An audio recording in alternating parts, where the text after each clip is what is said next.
Good evening, everybody. Want to welcome you to KOCT while we're getting ready for another great Friday night battle here between the El Camino Wildcats and the Oceanside Pirates.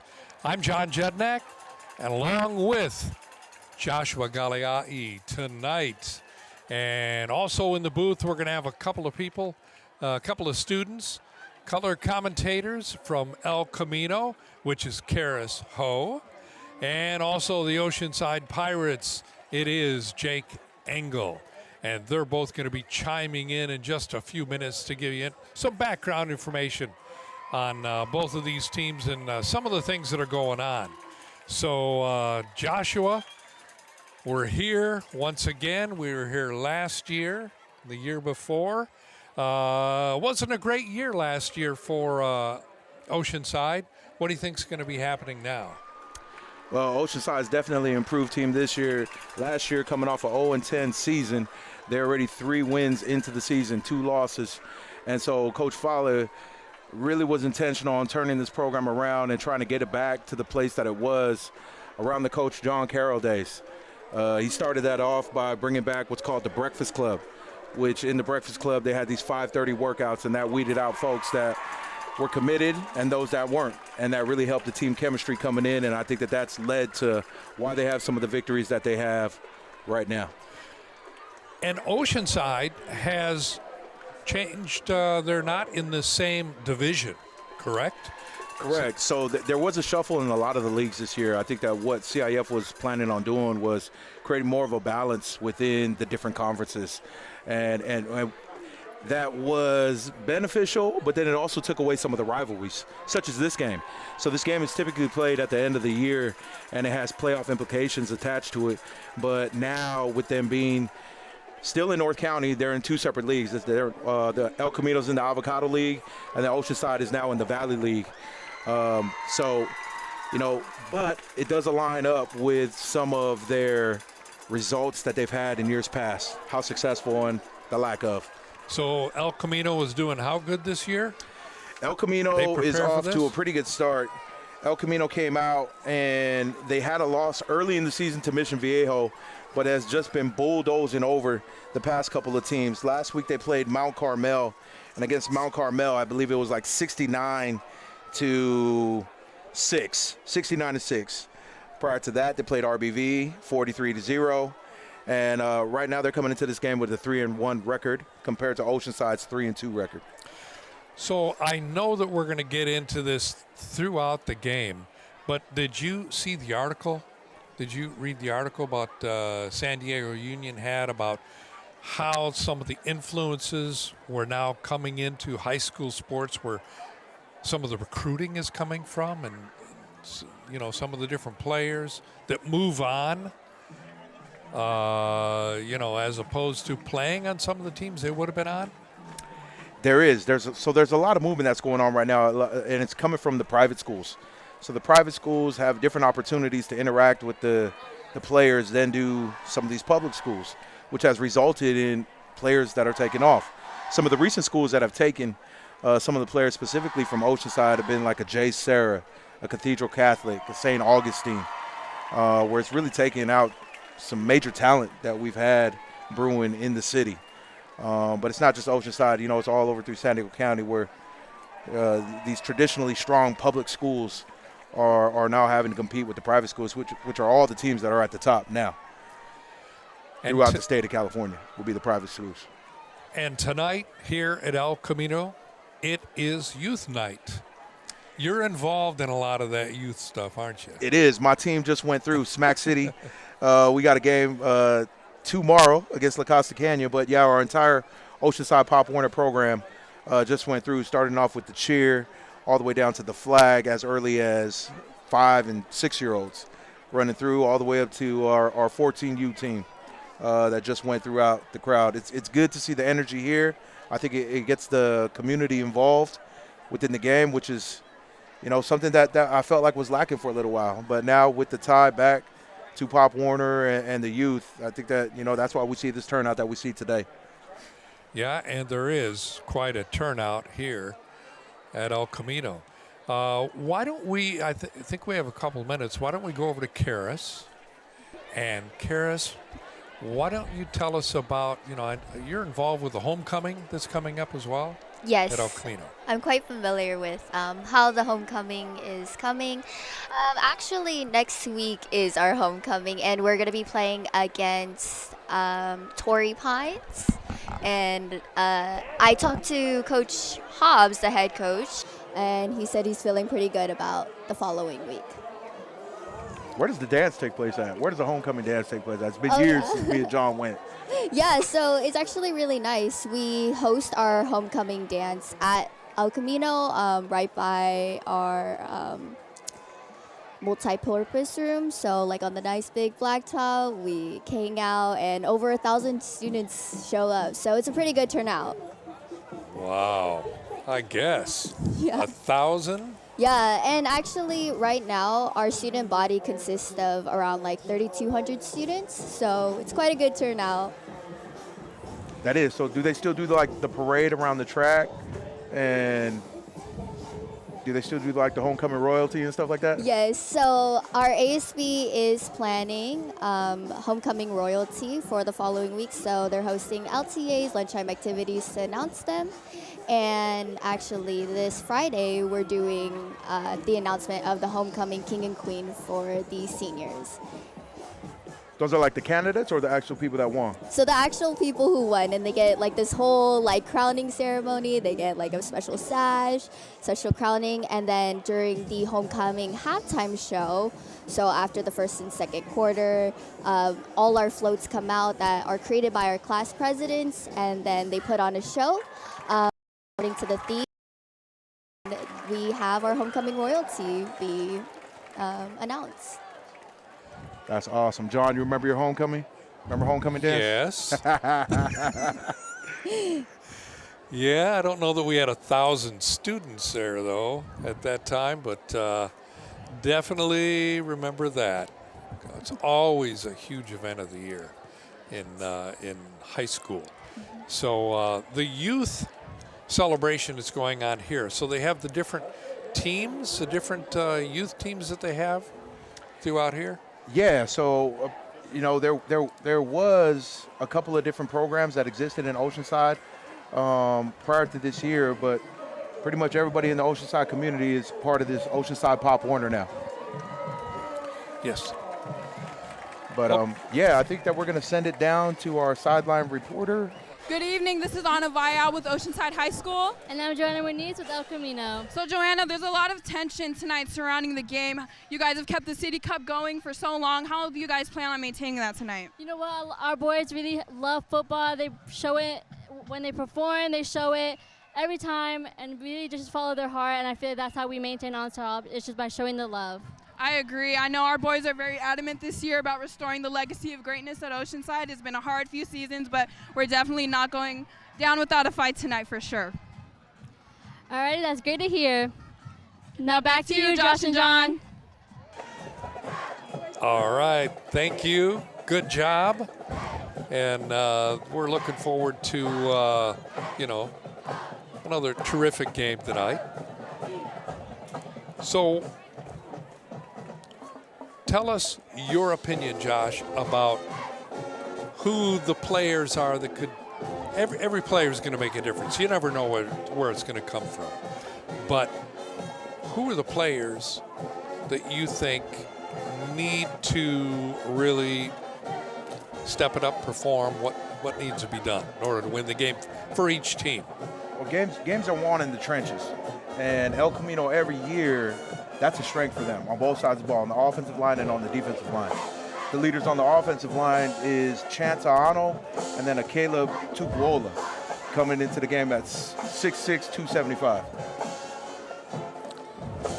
And I would say that on the defensive side, Quentin Johnson looks to cause havoc. But if I were to say who I think might be the player of the game for the EC side, I'm probably looking at either a Devin Serta or Caleb Reese. For the Oceanside side, they are missing their star player, Mr. Oceanside, Georgie Nua, who is out with an injury today. I would look for a big game today from either Luna in the backfield, or also from David Daniels. So David Daniels is somebody that came on last week, had a long touchdown run, but I like Luna out the backfield against Westview. He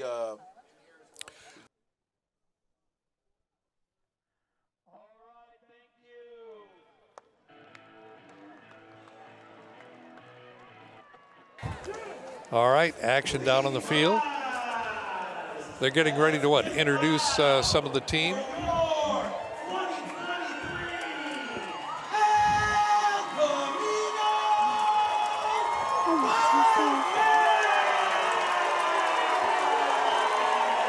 And if you can't hear that, you can't hear. El Camino has an excellent home base, man. Every time I come to these games, I feel the energy that's here. They always got a great student section that's going on. The DJ keeps it live all the way throughout the game. Got an excellent band that's out here. Only beneficial to the people that are actually out on the field. Well, it's really great to watch all this type of action. And we're looking down at the El Camino banner. You know, back to who I think might be candidates for player of the game. I think who needs to have a big game for Oceanside would be Andrew Miller, their quarterback. A junior, needs to lead this team, especially with the loss of Georgie Nua tonight. He's really going to have to step up and try to find his receivers. He's not going to have a lot of time with the pressure that he's going to be getting from the El Camino defensive line, which, like I was mentioning, returns Quentin Johnson, the 3-year starter, Ezekiel Valles, who already has a scholarship lined up to go to Claremont, Tim Faasa, and then Ali'i Letuli. So time will be limited. But if they are able to pull it off, Andrew Miller needs to have a big game for Oceanside. And coming out of the field right now, the Wildcats. With cheers from the home crowd. You're talking about Andrew Miller a minute ago. I mean, how much has he played? Andrew Miller has been the starter since day one this year. You know, he's somebody that's came in, has a pretty good deep ball, has played some tough competition early on. So they played Mission Hills. They played a San Juan Hills team that applied a lot of pressure. But when given time, he's somebody that can get the ball out. And he has some pretty good receivers. He will be missing one today in Aiden Goodwin, but they're Ryan in that role and Carter Petterini to really pick up the slack left off by Aiden today. And it looks like we're about 9 minutes from kickoff time. For those of you just joining us, welcome. KOCT and this Friday night classic type of game between the Oceanside Pirates and El Camino Wildcats.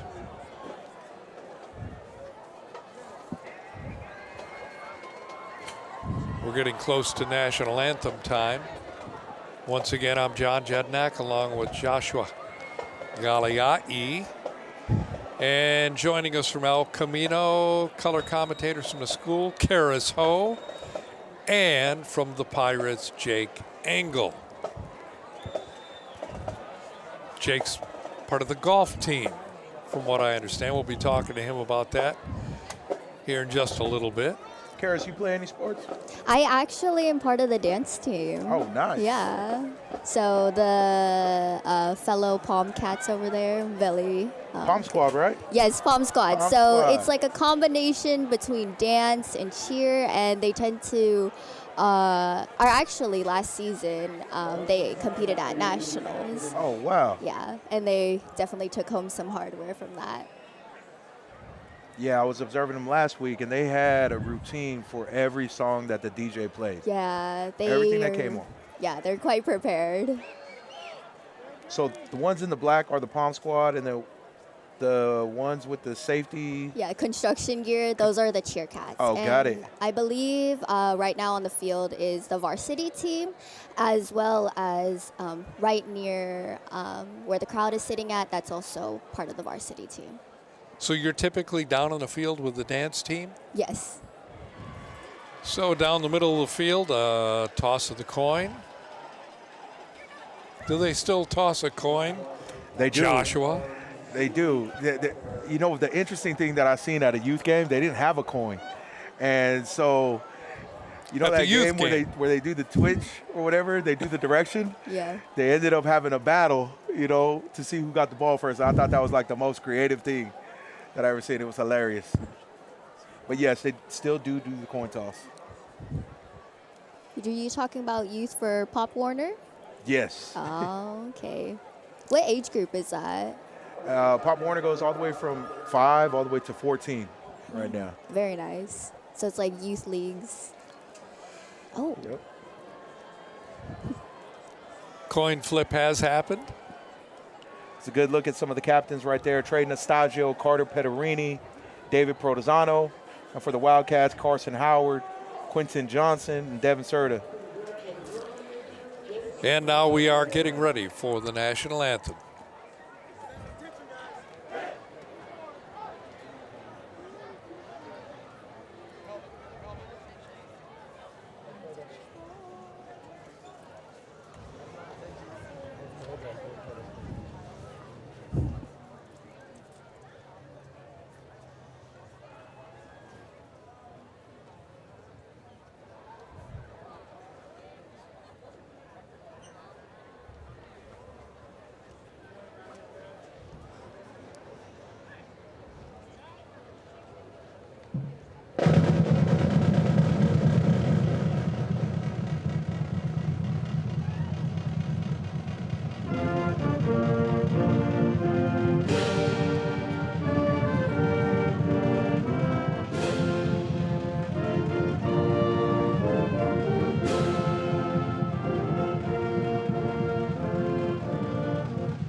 And that's it. Now we're getting close. About 2.5 minutes before the start of the game. Once again, between El Camino Wildcats and, of course, the Oceanside Pirates. Okay, Joshua, how many games have they played total? Oceanside has played 5, and El Camino has played 4. I mean between the two. Oh, between the two, the overall series, this will be their 48th game, I believe. I believe this will be the 48th matchup between the two teams. Oceanside currently leads the series. But Were you there for the first game? I wasn't there for the first game, but El Camino currently has won the past 3 years in a row. But the overall series, including a CIF championship in 2015, is 25-22 in favor of the men in green. The men in green. The men in green. You know, the longest Also winning called the streak- Pirates? Also called the Pirates. However, they got to make up for last year. Yeah, they got a tall task at hand today. Starting off with this kickoff return, it looks like Oceanside's going to get the ball first. Got a Demarie Vin back to receive.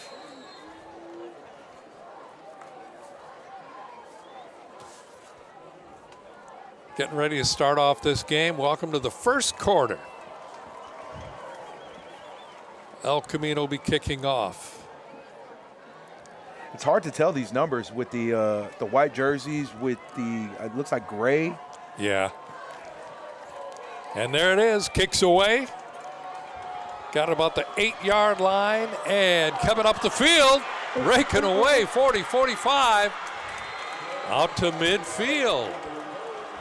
Excellent Pretty block. good run back. I think that's Trey Nastasio, the senior, with the big kickoff return, but there was 2 killer blocks that happened on that play. It looks like we have an injured Wildcat on the play, Ryan Speltz, as the Oceanside offense comes about.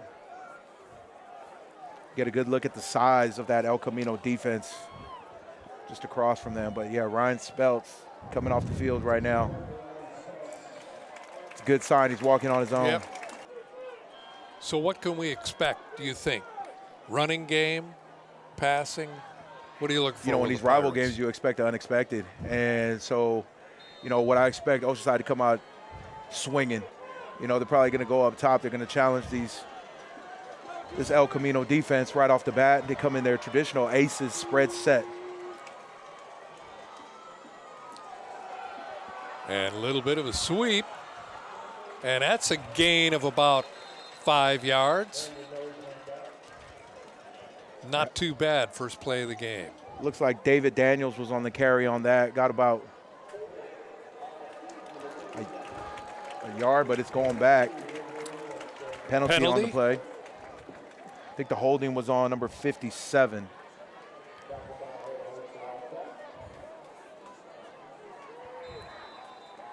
'57 on our roster, Aaron McCall. So they're back at the 39-yard line. 1st and 20 for the Pirates. Kind of eliminating that big gain that they had off of that kickoff return from Nastasio. Takes a little bit of the air out from that Oceanside sideline that was just amped up.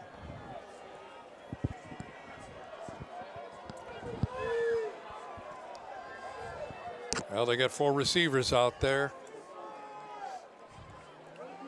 Right up the middle and nothing. In fact, maybe a loss of a yard. Nope, Yeah. Back up to the 39. 2nd and 20. And Tim Faasa and Ezekiel Valles all up in the backfield, creating a lane for Salvador Avila to get off on the blitz.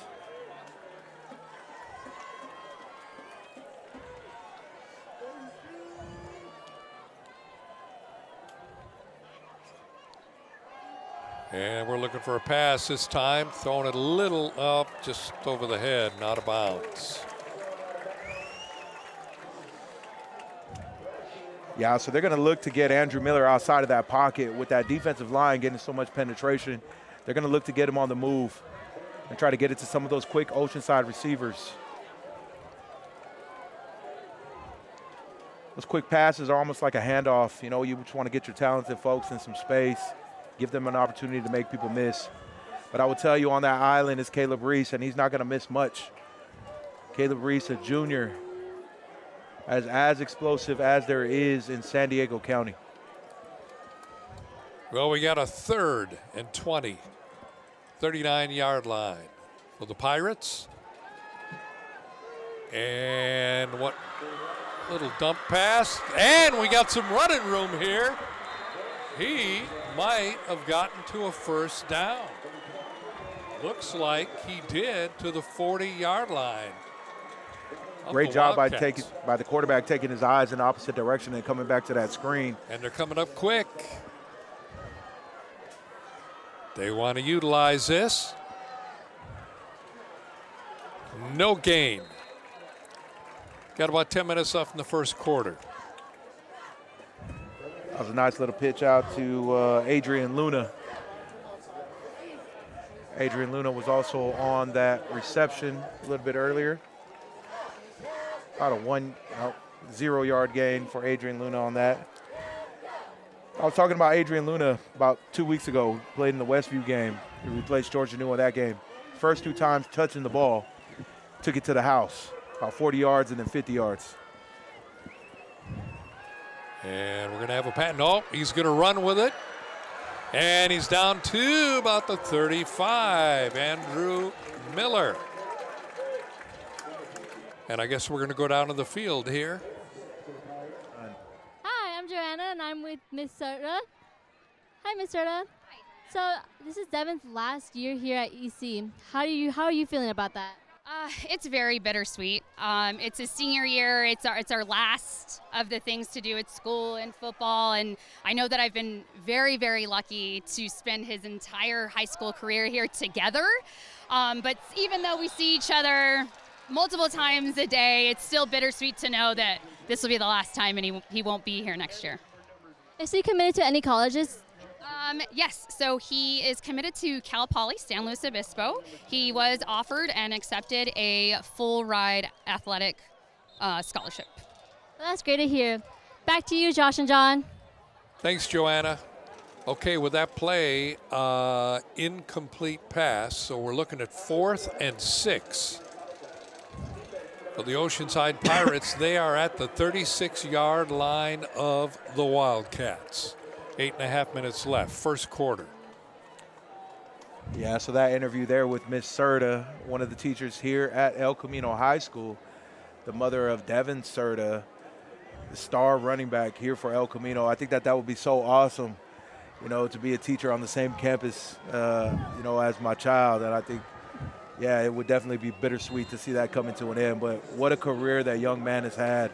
3-year starter on the varsity and has an opportunity to play at the next level.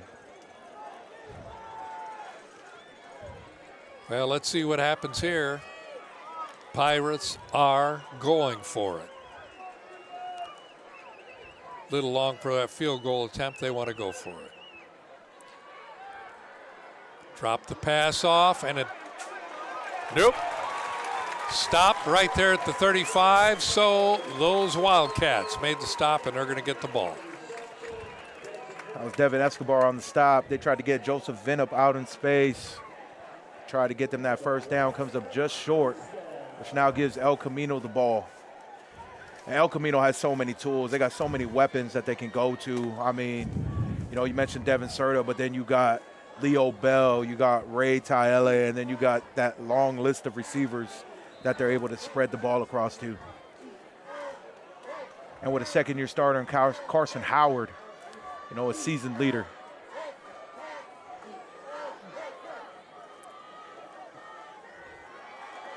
Oh. So we got up to the 43, 44-yard line with that handoff, running straight up the middle. Speaking of Devin Serta, his first carry, he comes out and gets about 8 yards on the day.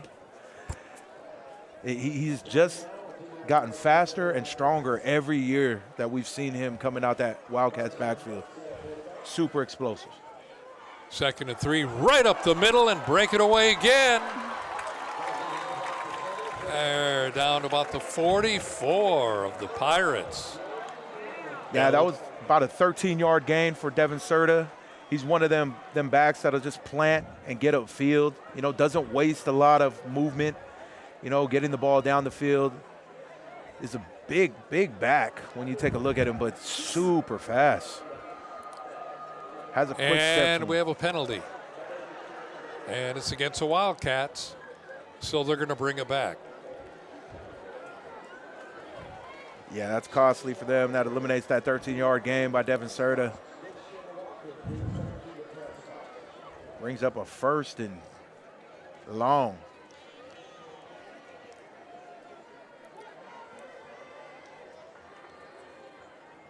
Yeah, 1st and 25. I was just about to say that it looked like the El Camino front line was doing some pretty good blocking. Maybe there was a hold in there somewhere.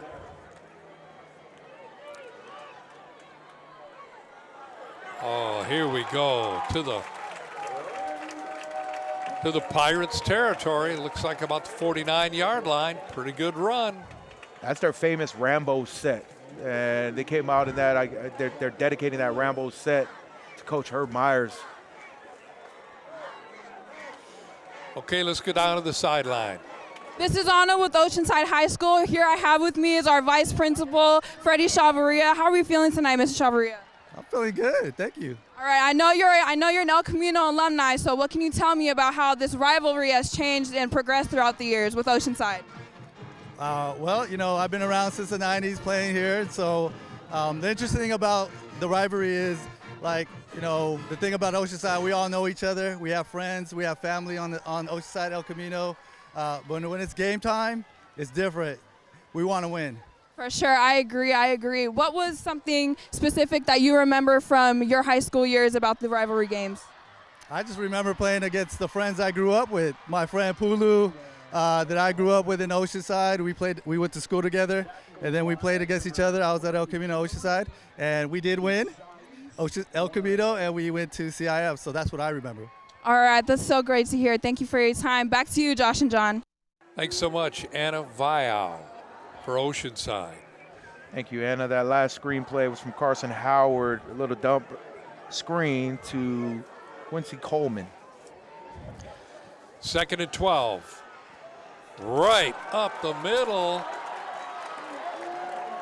El Camino down to the 30. The Pirates. Oh, and is there a fumble? Looks like there was a turnover. The ball came loose. Devin Serta on a big gain. Looks like the ball came loose. That's crucial for the Wildcats. Wildcats having no problem moving the ball. But the Pirates, yeah. Carson Howard remains on the field. Looks like it remains with the Wildcats. Right about the 30-yard line. 1st and 10. 6 minutes left, first quarter. And what do we have? A flag? We have a flag on the play. Say that was about a 15-yard gain for Devin Serta through the air reception.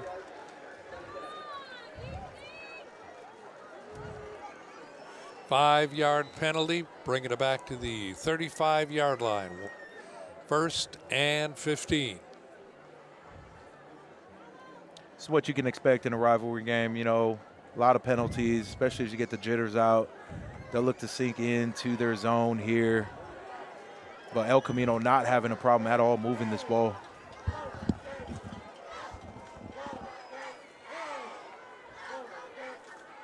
Got the snap.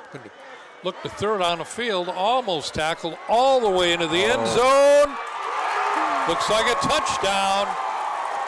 Touchdown for the Wildcats.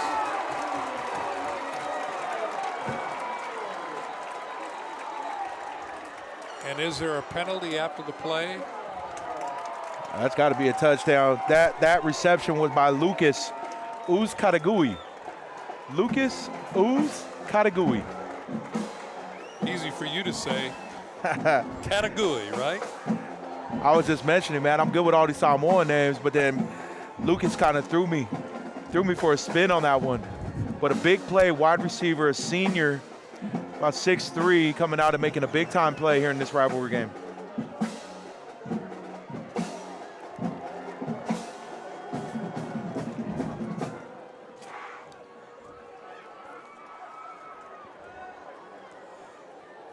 All right, we've got the students from El Camino and Oceanside High School doing some of the directing down there with the cameras and things of that nature, helping the staff out, doing a great job. So what do we have? We have a 2-point conversion. Yeah. Okay. So now it is 8-0. Are they going to redo it? So there was a penalty. Yeah, it looks like they're going to repeat the PAT. Karis, how would you say that last name? I believe you pronounce it Uzkad. Oh my gosh.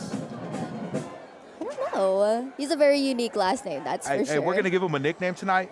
That's going to be Lucas Uzi. Uzi. Okay, Uzi sounds good. Uzi on the big game. Yeah. That's very good. I like that. Has a nice Here we go. sound to it. They're going to kick it. And he misses. No good. Yeah, my creativity really isn't that high. I believe that's what Coach Hobbs calls him. I think that's his nickname. But the kick, no good. After that 2-point conversion was taken away, they had an 8-0 lead. But then with the penalty, they went to kick the field goal, or kick the PAT. PAT, no good. Every point counts in these games. Every point counts. But I think the Wildcats, with that first possession there, they marched down the field. They definitely showed their dominance and their comfortness with each other from the line, being in sync with the quarterback, his ability to roll out there, and then just find his targets. He has a lot of weapons. Uzi, the senior, coming up with a big play. Even with the penalties, and they still managed to get in there.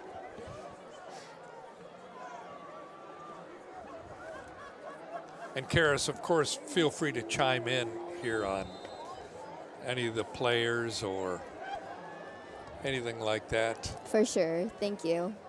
Any kind of the info you can give us. And now, look at the kick. Oh. Over to the 40-yard line. Right up to the 48. So the Pirates have got a great field position once again. 5 minutes left in the first quarter. I believe that was Andre Ortiz, the kicker for El Camino, the junior. Yeah, he just tried to squib it up the field. Yeah, especially after that long return on the first one by Nastasio. They're probably looking to keep it out of his hands.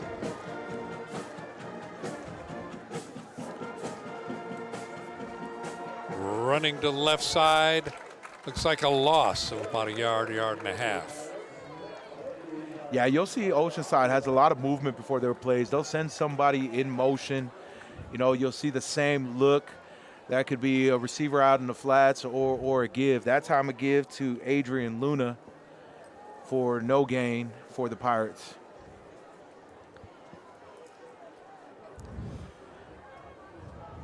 Little over 4.5 minutes, first quarter. Live coming to you on KOCT, live in Oceanside from El Camino High School. Snap back, rolling out to the right, tossing upfield. Threw it a little long and almost into the hands of El Camino. That pass intended for Joseph Vinnup. We had a Caden Coleman on the coverage. Caden Coleman is a junior and one of their big play threats on offense as well. You'll see him going both ways. Had a pick six to the house against Rancho Buena Vista and had a great game against Mount Carmel last week. So we're at 3rd and 10, 4.5 minutes. Oceanside needs to throw one downfield or run it. And close, but not up there to the first down marker, about 2 yards short. Big time hit from Zach Ballo on that, feeling the pressure from Deuce Lutu for the Wildcats. Zach Ballo, one of the leaders that Coach Hobbs is excited about. That linebacking core features Sal Avila, Zach Ballo, and Jake Williams. Zach Ballo, you'll also see him in that Rambo set, playing fullback, and then also at the tight end. Big 4th down here. Oceanside taking it on 4th down. They just got to get 2 yards. Right up the middle, and it looks like they've got it. Going to be a first down at the 40-yard line. Pass completed to Joseph Vinnup for about a 3-yard gain, just enough to get a first down. That's what they need to do. They got to absolutely get the ball out quickly with this D-line just penetrating. You see that they don't lack subs. They can keep rotating them in, and every last person that comes in for the Wildcats is just as big as the person that they replaced. That interior has been something that has allowed them to be dominant over the past couple of years. Okay, here we go. And he's going to, that was some kind of handout, maybe.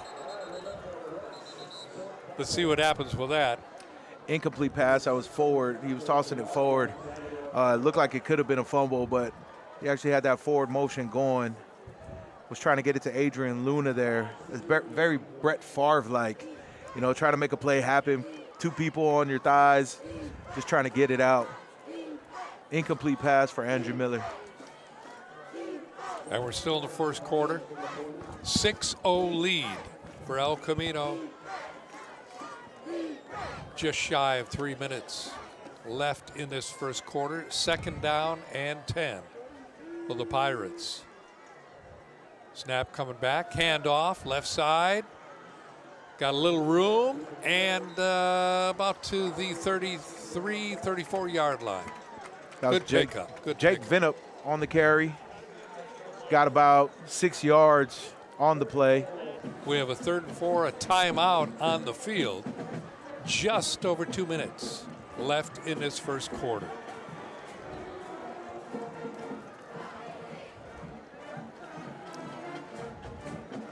And I think so far that Oceanside has shown that they are not afraid to take that chance and to go after the Wildcats. Definitely not afraid. Have gone for it on 4 times the last 2 possessions that they've had.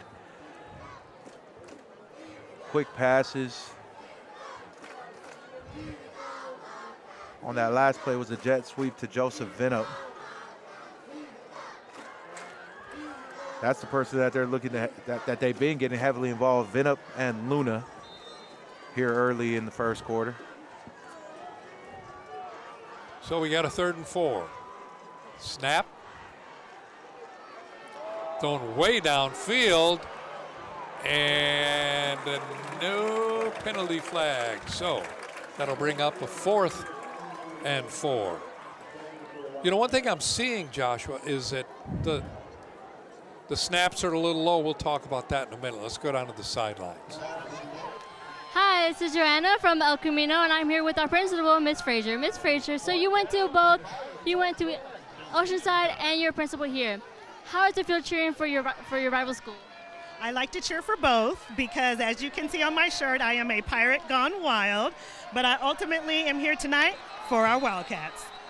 And how do we keep a good sportsmanship for our football teams? Well, we're all one city. We're all Oceanside City, and so I think that we all just have to be mindful of that, and we treat each other with respect. We're going to go for the win, play hard, but we need to treat each other with respect. How do you think the team evolved throughout the years? I think that over the years definitely has been a shift in the football highlight team, in a sense, because I know when I was in school, we used to win over at Oceanside a lot for football, and basketball would be El Camino. Seems like we're having a bit of a turn. Alrighty, thank you. Now back to you, Josh and John. I like the creativity that Miss Frazier had with that Pirates Gone Wild, being a former Pirate, but staying loyal to where she's at right now. Oh, here we go. Dumped it off to the side, and looks like he got up to 28-yard line. Gain of about 1, 2nd and 9. 1 minute, 45 1-yard seconds reception left. for David Daniels. David Daniels, that ball almost came loose. Want to make sure that you're holding that ball high and tight, because those Wildcats are definitely coming there to try to strip that ball out. Looking to create a turnover. But yeah, as Karis had mentioned, Miss Frazier has been here for 6 years? Yeah, I believe so. And while she still remains loyal to the Wildcats, definitely the student body has had some comments regarding her original. And I think you saw that on the field. We're going to 3rd and 9. 3rd and 9. Pirates definitely looking to push it downfield lately. That miss a couple plays ago from Miller, testing out those DBs. Which I don't know how wise that is. This is probably one of the best DB cores in San Diego County, with Devin Escobar, Caden Coleman, Caleb Reese, and Leo Bell. And Leo Bell, who we haven't seen on offense yet, is actually their leading rusher. I believe he's a transfer too. 3rd and 9, snap. And he's not going to be able to, ooh, that might have been a face mask. We'll see.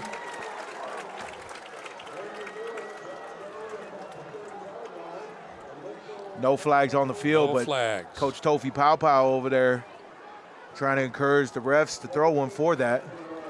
Brings up a 4th down. Yeah, we're at about 11 now, or closer to 12. Down to 37 seconds. The clock is running, 4th and 11. And do we have a timeout?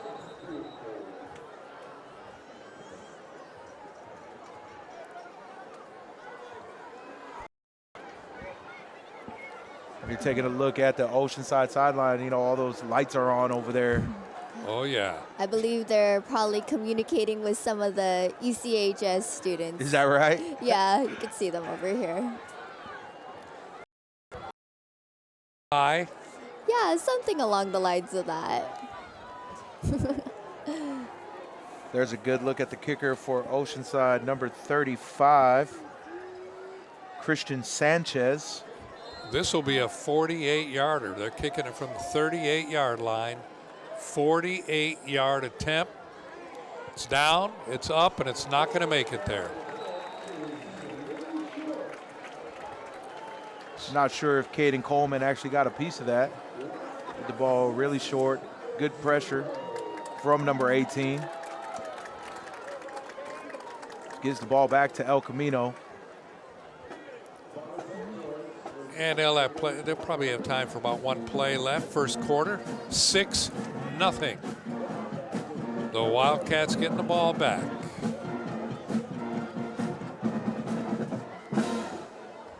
And so they actually get the ball back at the 20-yard line.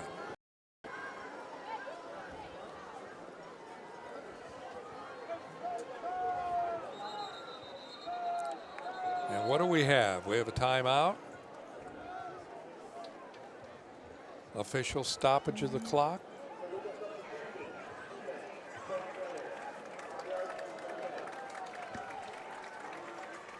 Five-yard penalty for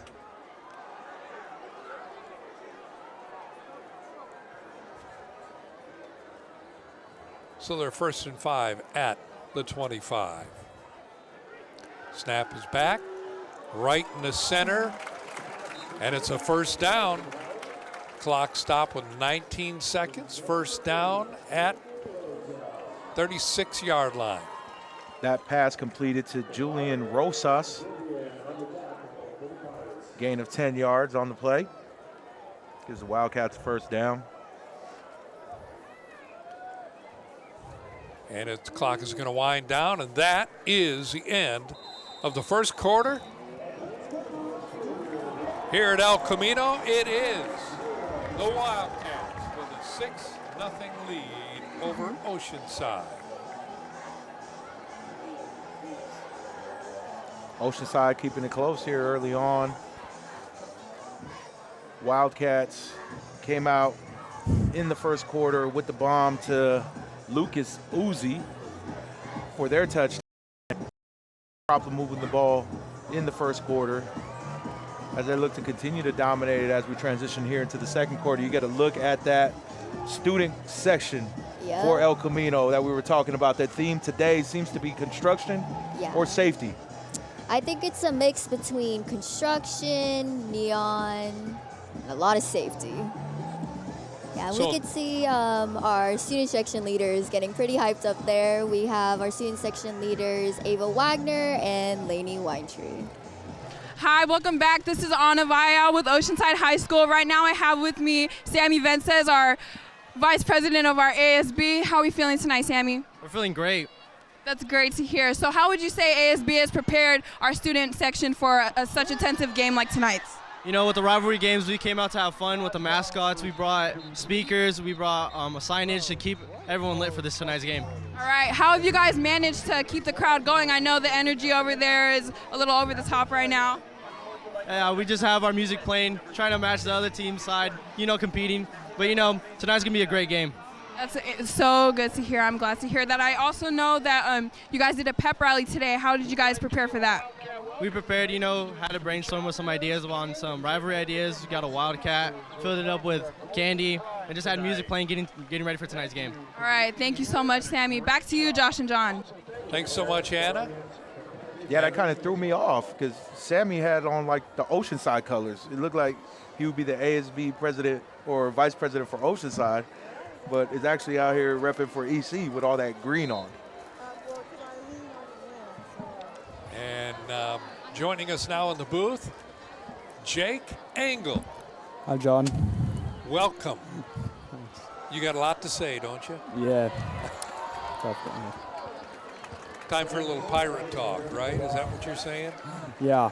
So on the carry for the Wildcats was Devin Serta, about a 5-yard gain on the play, taking that right up the middle. So, Jake, you're into golf. You're playing a golf team. Yeah, I do. Very good. We went undefeated in our division last year, so. Well, Yeah. hats off. So here we go. We're in the second quarter. Ball given off. Gain, well, actually a loss on that of about 3 yards. So we're going to have about a third and maybe 8. Jet sweep given to Caleb Reese for a loss of about 2 yards on the play. Looks like they got him staying in, subbing out Zach Ballo for the Wildcats as they look to get into the spread formation. 3rd and 8, drop back, gonna pass or run. No, he passes downfield, wide open. Oh! He caught it and it was knocked out. Knocked out. So that'll be an incomplete. And a potential injury. Looks like it on the field from that receiver. All right, so good pocket awareness on that one from Carson Howard. Went down looking for a Leo Bell. And on this roster, it says Jalen Harvey, but that player right there, I believe that's Kaimani Nua, the sophomore, Georgie Nua's little brother that got brought up from the JV on that hit. That just looks like his body type, his celebration. Big hit for the sophomore. Looks like Leo Bell is able to get up and walking, which is definitely what we want to see in this game. It's always good news. Leo Bell able to make it to the sideline on his own. So with that, it brings up a 4th down, I believe. Now it'll be a first down for the penalty. Oh, they got a penalty on the hit or what? I think that it might have been for the celebration because right after the hit, there was no flag and it came a little bit later. It was not helmet to helmet. It was a clean hit, but I think it was due to the celebration. Lesson learned by the sophomore, but that's a kid that has a lot of talent. A lot of talent in the pipeline for this Oceanside team. Well, we're going to a 1st and 10 now with the ball about the 22. No, I'm sorry. It's about the 17.5-yard line. El Camino looking to throw into the end zone, and that was just thrown too far, and I don't think there's going to be a penalty on that. Good coverage on the play. That pass was intended for Devin Serta coming out of the backfield. Great coverage by the Pirate. Like I was saying, it's extremely hard to see these numbers, but I believe that was Carter Petterini. There's a penalty against on the coverage. El Camino.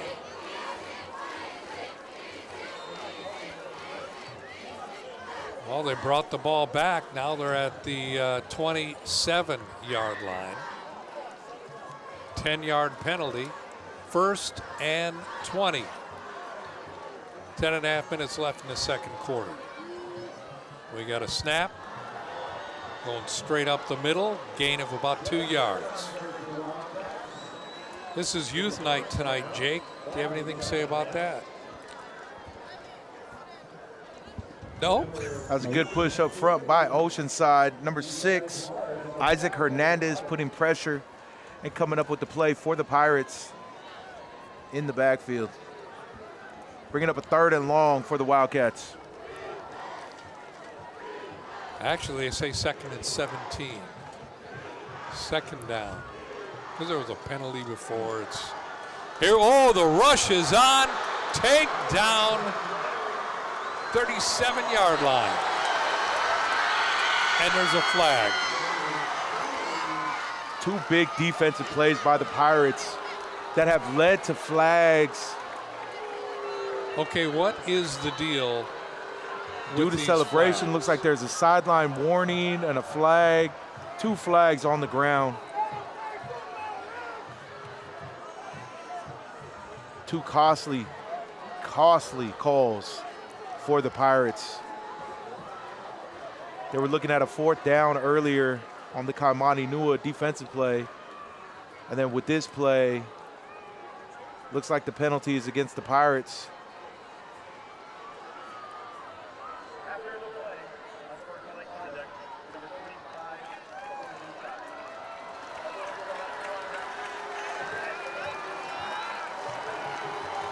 Penalty again, and this, how far are they moving the ball?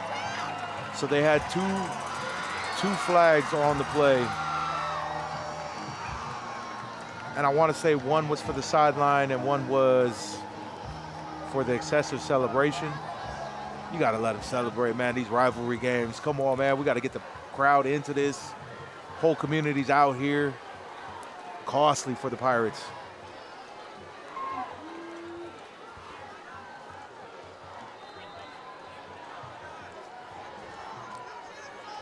Well, it would be nice if we could find out from one of the sideline reporters down there what some of these calls are like that. There it goes in, and it's a touchdown.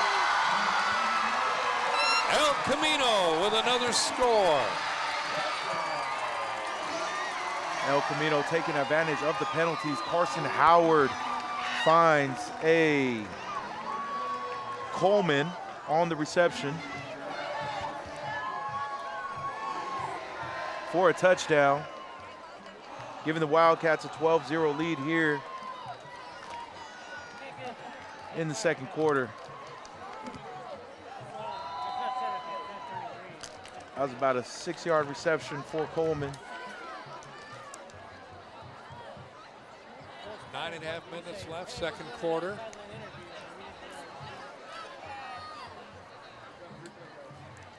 And we have a replay coming up.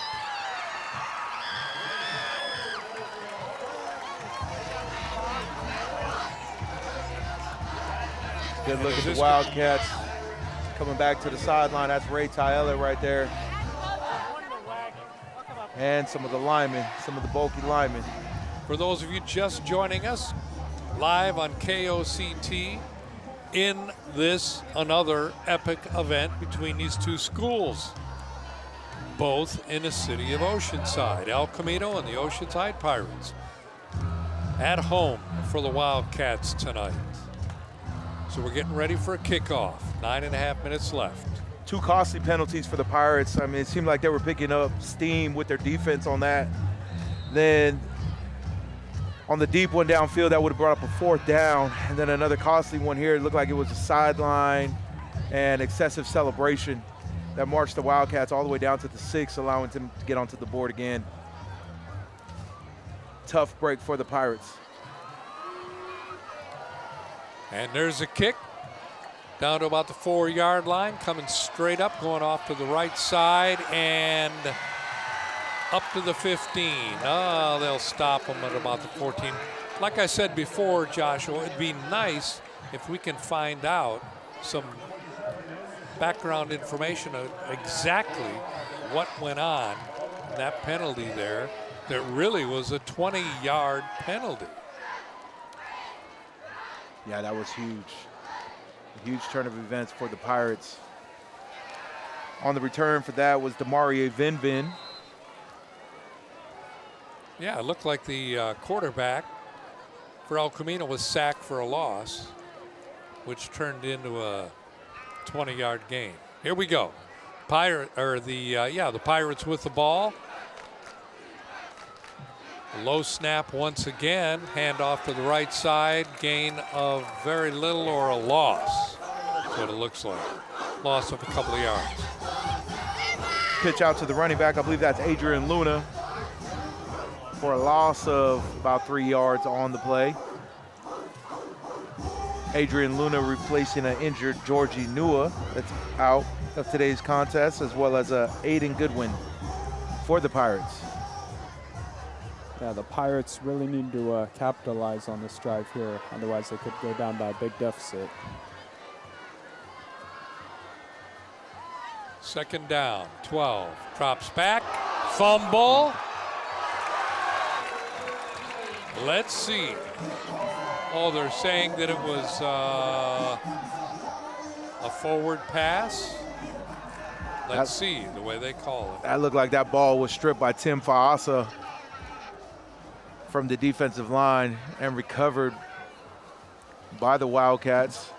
We'll see what they come up. Another flag has been thrown down.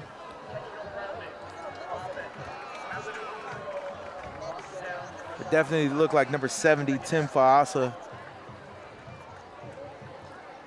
stripped that ball from Andrew Miller. Looks like they're going with the intentional grounding. Could be. Good news is the Pirates still have the ball. The bad news is it's going to be what, third down? Second down and, oh, I don't know, 20-something, 21 yards. On the 4-yard line.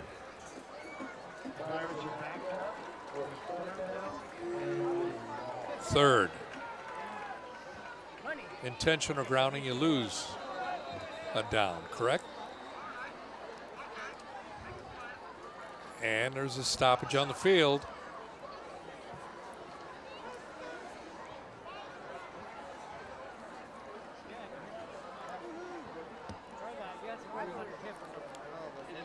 Okay, third down, 21.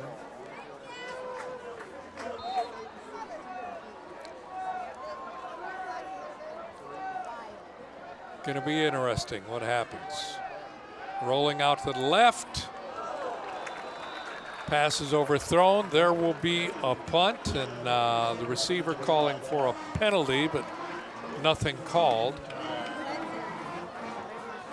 So we're going to have a 4th and 21. Miller rolling out, throwing into coverage. On the coverage for the Wildcats was Caleb Reese. It's like now Caleb is back to return. I was describing Caleb as like a missile. He's like a slingshot. You know, you pull back and then he just, like, out the gate. Has a quick twitch to him. Extremely fast. Junior defensive back. Snap is back. Here comes the kick. Looks like a good one down to the 35. And running straight to the field, the right-hand side. Might go in for the score. Touchdown! El Camino ran it all the way back 35 yards.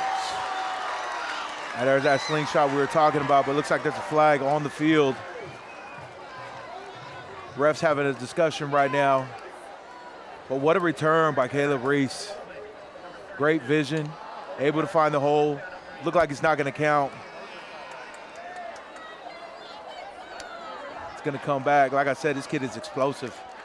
Oh, was it against Oceanside? No, it would have been against El Camino if it didn't count. Oh, so they're going to kick it again. I believe it was on the return after it had been fielded. Going to be at about the 16-yard line. 1st and 10, 8 minutes left, second quarter. 13-0. Off to the right-hand side, running down to the 5-yard line and out of bounds. That was Ray Taele on the carry for about a gain of 10 yards on the play. That they're coming out of that famous Rambo set. Every time they come out in that formation, you hear the excitement within the crowd. What is the Rambo set? Rambo set is when you got a lot of running backs right there in the backfield that'll lead block. You got no receivers out, bring everybody condensed into a small space, and you just jam it down. You usually got one of your bigger, more bruiser type fullbacks in there, utilizing Ray Taele for this offense. their JV actually utilized it as well, got a couple touchdowns from their fullback, Kingston Philo. So what is the call here? First down. What happened? Was there a penalty? Because it looks like they dropped the ball behind line of scrimmage. And we're going up the middle off the right-hand side. Close, but no score. They give it off to Ray Taele again out of that Rambo set right up the middle. It was just short. That was about a 4-yard gain for Ray. So we got a second down timeout called by the Pirates. 7.5 minutes left in this second quarter. You know, Pirates trailing 13-0, and with this lead, you know, and you have a package such as a Rambo that you're almost guaranteed 3-4 yards a pop. You know, I don't see them swaying from that too much, you know, and just continue to eat this clock, continue to run the clock, get first downs, every position. I wouldn't be surprised they come right back out in that Rambo set right here as they look to convert.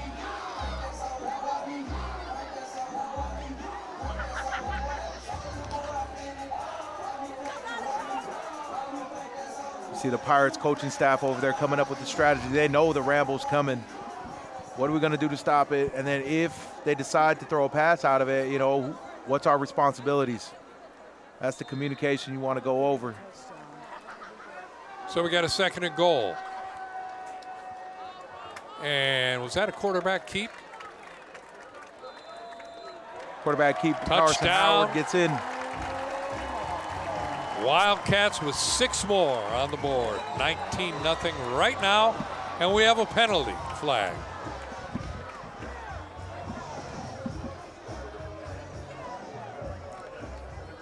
Penalty marker down on the field after the play.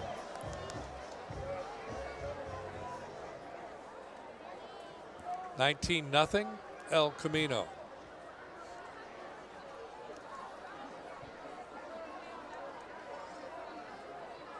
And our student commentator for Oceanside, Jack Engel, here. Any comments? I talked to the coach before the game, and they really have not been executing their game plan. The coach told me before the game they have to pass the ball, but it hasn't been working for them.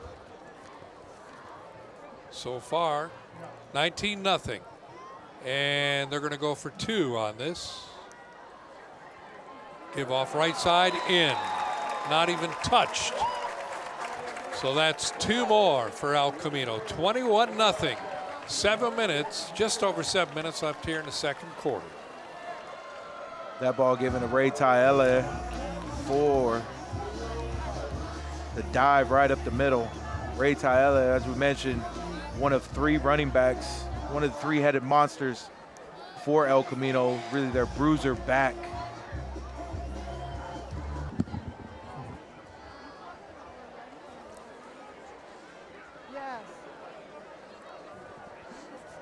So it looks like Just like how this we had a game is, penalty basically just like different from the other games. Okay. Follow-up questions and then yeah. after the 2-point conversion.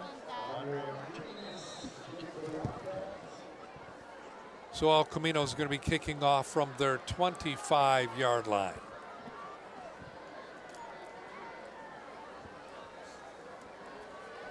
Here's the kick.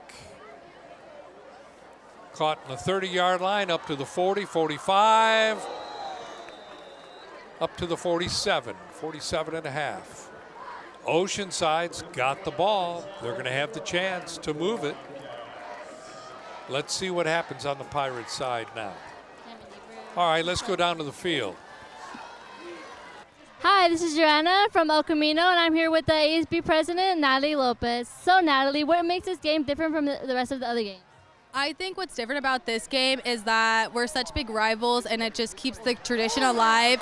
And we look forward to this game just because it brings over our friends from the other side, and it just gives us all something to look forward to and work really hard. Do you think the games changes throughout the years, like the size winning? I think definitely just like the team's ambition, I think it gets bigger and bigger, and with all like either seniors graduating and juniors coming up, everybody's ambition's really different. And for cheerleading wise, like how is it like cheering for like this varsity team now? I think it's for cheering this season, it's kind of sad because it's my last season cheering. So I was really looking forward to this game, just knowing that I'd see some of my friends from OHS, but then it'd be my last time cheering against our rivals. All right, that's great to hear. Back to you, Josh and John. Thank you so much. Another good job down on the sidelines. And we have a 2nd and 15 for the Pirates. They're going to throw it downfield, and that is way overthrown. Incomplete pass brings up 3rd and 15. 6 minutes left, first half.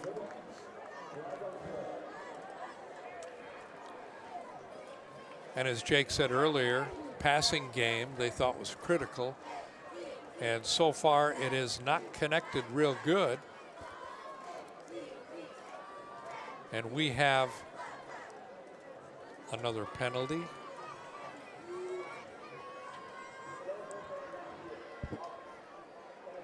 Declined. So we have about a penalty every other play. Right? Exactly. But I like the way that Oceanside is trying to test it. They absolutely have to put the ball in the air if they want an opportunity within this game. They have to test it. They have to put some points on the board. That run game is not working for them. That outside toss just getting eaten up. Here's a snap, dropping way back, caught behind the field and dropped to the 35. So this will definitely be a punt situation, unless, of course, there's a penalty. On the sack for the Wildcats was number 53, Ezekiel Valles. Up with a big play.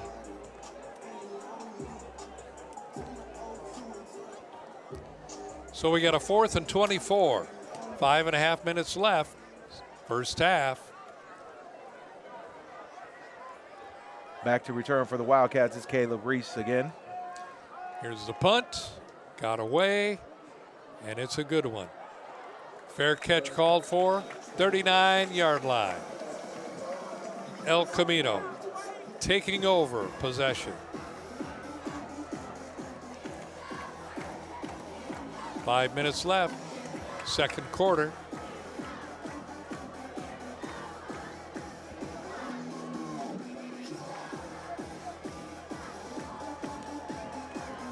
And once again, this is youth night here at El Camino.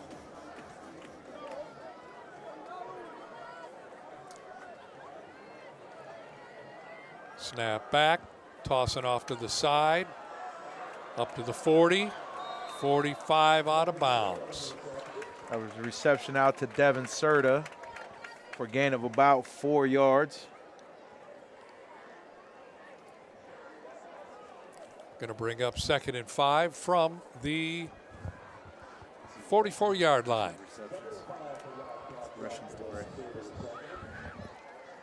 It's another beautiful night here, by the way, in Oceanside, California. It is. It was raining earlier, but, it turned out to be good. Right up the middle, 50-yard line. Break it away down to the 40, 39. 5 minutes left. Wildcats want to get in for one more, looks like. That was a quick hit slant to Caden Coleman for about a gain of about 20 yards on the play. And right up the middle, down to the 35. El Camino has a new back in the game. That's Leo Bell on the carry for about 5 yards for the Wildcats, right up the gut. And you were talking, Joshua, about the rain earlier in the day. I've been looking at the forecasts over the last 3 days, and each day beforehand, they've been saying no rain, but every morning we've had at least drizzle. Yeah, I was drizzling in San Marcos on my way over here, and then I got here, and it was just kind of foggy. Snap back right up the middle. Incomplete pass. So that will get us to 3rd and 5. 4 minutes left. El Camino with the ball. Yeah, number 8, Julian Rosas had an 8 route on that, a post route. Just slips out of his hands. Got a substitution back in at the running back spot. Devin Serta re-enters into the game.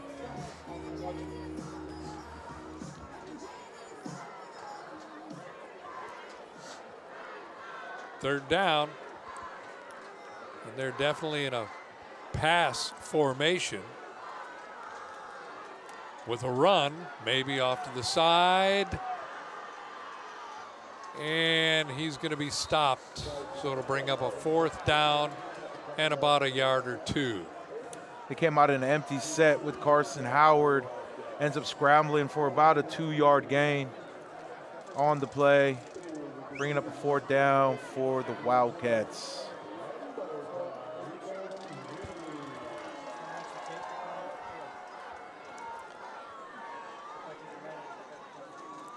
Clock is running, 3.5 minutes left. And they've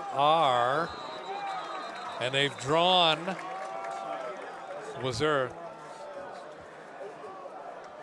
They drew that Is D that tackle offside? offsides for Oceanside.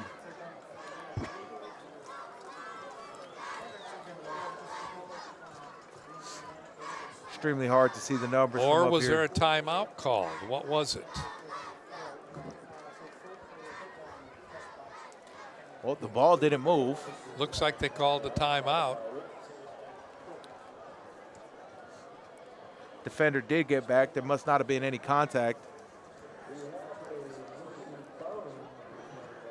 Timeout, 3.5 minutes left. 4th down. And we're looking at 3 yards.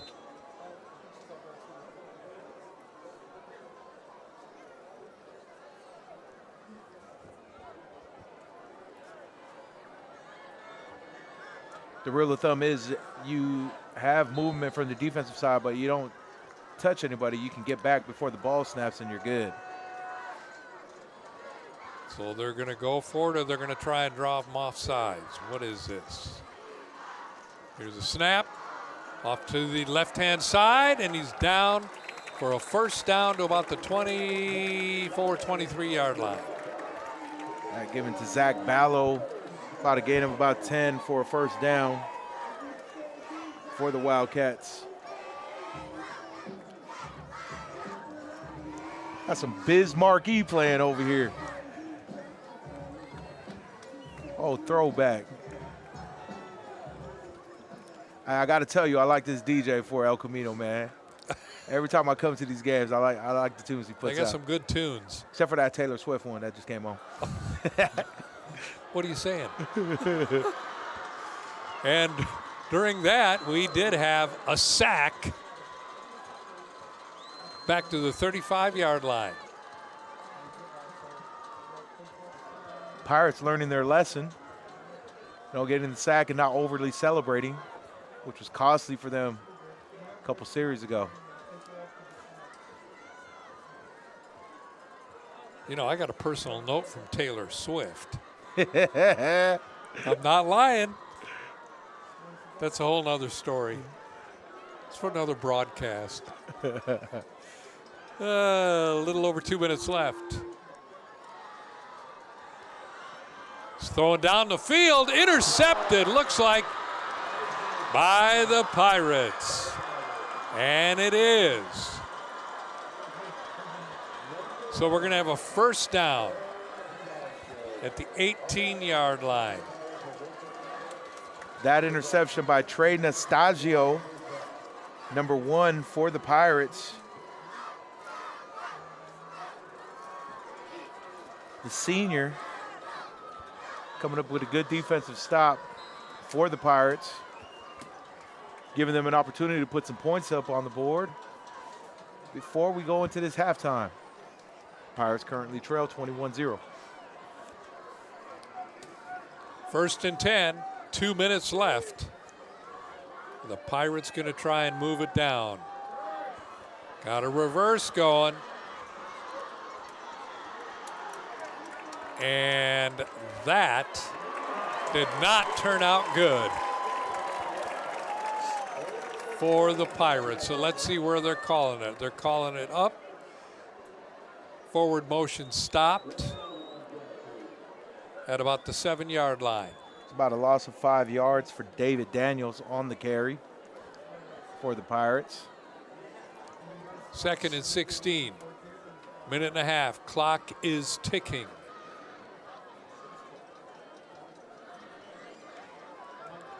What do you think, Jake? What do you think they got to do? They're going to toss it or what? Yeah, they just got to throw the ball. Just got to hope and pray at this point. Going right up the middle off to the left side. About up to the line of scrimmage almost. We got a timeout. Pirates looking to give themselves a little bit of space away from that end zone. Probably going to take a deep shot down. They want some space so they don't get hit with that safety. That last give was to Adrian Luna. Look for Miller to get a little testy on this. Look for Miller to go to one of his familiar receivers. He likes Joseph Vinup and Carter Petterini. With 1 minute left to go here in the first half. Pirates still remain scoreless. And by the way, our color commentator for the Oceanside Pirates in the booth with us, Jake Engel. Jake, from a golf perspective, at this point in time, do you think that they would have to, the Pirates would have to tee one up, get a driver, and try and hit it all the way down the field? I mean, they'd have a better chance than what they've been doing so far, so might have to. That's golf, Joshua. They definitely don't want a chip shot. You don't want a wedge. Okay, here we go. 3rd and 11. Low snap again, but he's picking that up good, and he's throwing it down the field. What a grab. Was that a reception? That was a reception. 41-yard line. And the Pirates are coming up to the ball, and they want to move it. Carter Petterini. I believe that was Carter Petterini on the Coming catch. up to the ball. From Andrew Miller. Low snap. Rolling out to the left. Going to run it. Go to the sideline. Out of bounds. Stops the clock. 48 seconds left. About 20 yards on the catch from Carter Petterini. Andrew Miller scrambles for about a 3-yard gain. Takes it out of bounds, which stops the clock with 48 seconds left here. What a grab by Carter Petterini. Going over 2 defenders. You know, I was listening to some of the commentators the other day. You know, they call that head top now. When I was playing football, we would call that you got mossed. But nice ball, nice grab for the Pirates. Be good for them to get a point, some points on the board to get a little bit of momentum going into halftime. So we got a 2nd and 8, 48 seconds left. Motion. No, he moved before the ball was snapped. That's a penalty against the Pirates. Yeah, right in front of the ref. That looked like that was David Daniels, a little eager to get on out. Looked like he was about to go into a seam route and test out that safety.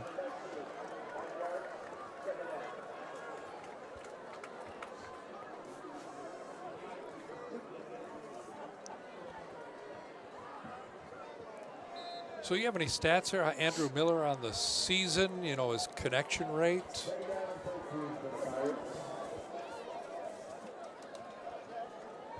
For Andrew Miller, 60% completion rate, 1 TD on the season, and 404 passing yards. Here he goes, dropping back. He's going to run it or he's going to throw it downfield. Oh, that was close. Incomplete, 3rd down. 60%. So how many has he thrown? 60% completion rate. I don't think he's hitting that this game. I think the ratio went down a little bit this game. Came into the game averaging, you got right there, 200 yards. Nice.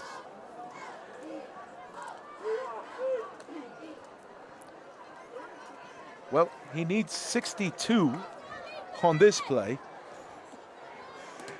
Well, he's had a couple of good passes this series, so here we go. Is he going to throw it downfield?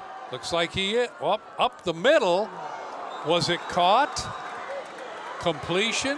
It looks like a completion down to the 42, and they're going to try and snap it.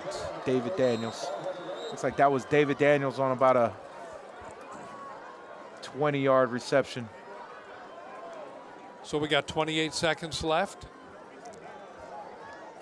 Ball at the 42 of El Camino for Oceanside.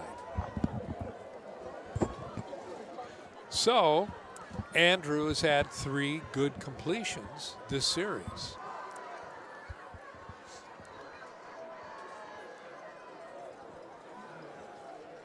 Chipping away about 42 yards out from putting some points up on the board. And Looks like the they make clock a is running. substitution. And what do we have now? A timeout. They stop the clock.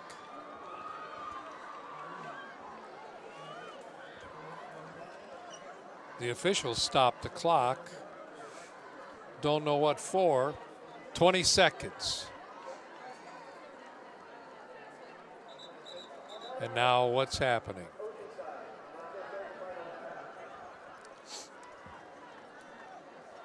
Well, the clock is stopped. Timeout called on the field by somebody.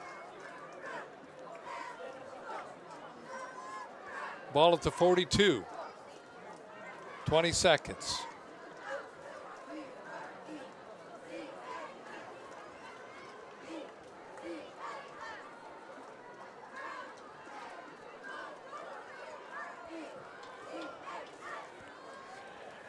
Yeah, the Wildcats probably looking to put in their coverage personnel. Opportunity to defend the deep ball from Andrew Miller before they go up into halftime with 19 seconds remaining. As I mentioned, a very talented DB core for the Wildcats that they feature out there, led by Caleb Reese and Caden Coleman.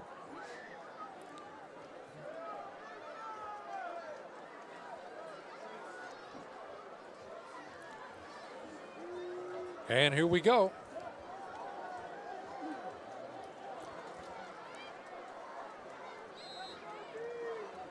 Quarterback Andrew Miller back, waiting for the snap. Here it is. Throwing downfield. Is he? All the way into the end zone. Oh. And that was a good knockdown by El Camino. It's Caden Coleman on the coverage. And that was a good pass. Yeah, that was a nice ball that came out for Miller.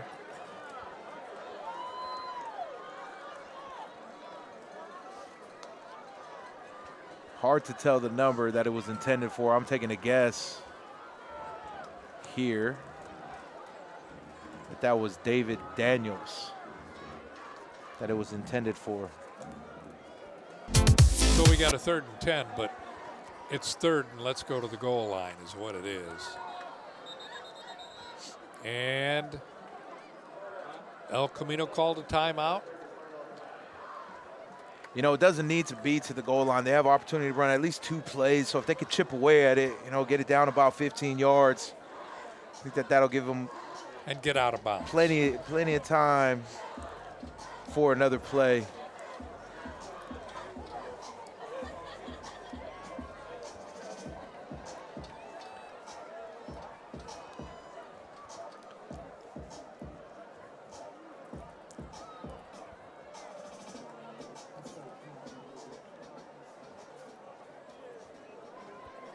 So we got 13 seconds. All right, this gives us an opportunity to take a look at that new turf, though. El Camino and Oceanside put in some new turf this year. And that just looks very classy. Has a nice little green and olive blend to it.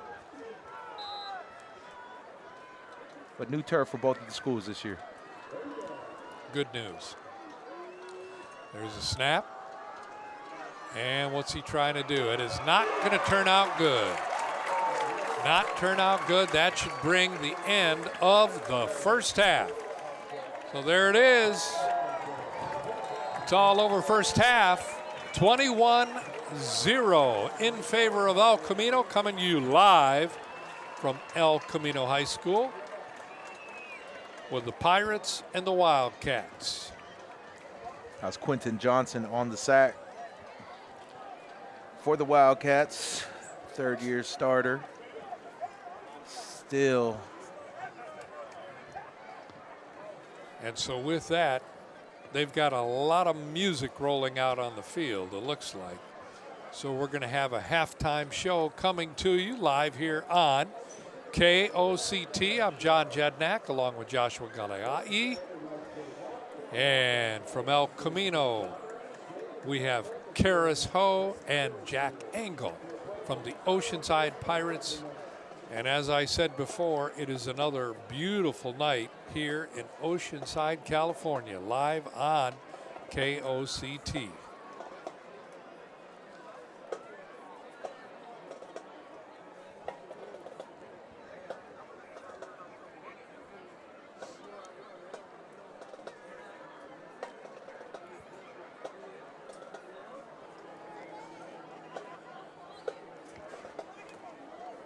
And as we said, we have a 21-0 lead for El Camino.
We hope you have enjoyed the performance. The band would like to thank the ECHS band boosters for their continual support.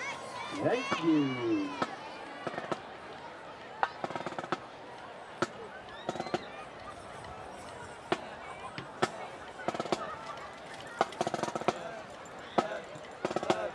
Dance 3 is up next for their first performance of the school year. Let's welcome them to the field as they perform a hip-hop dance choreographed by dance team leaders Emmy, Elisa, Bella, Alexis, Lily, and Tania.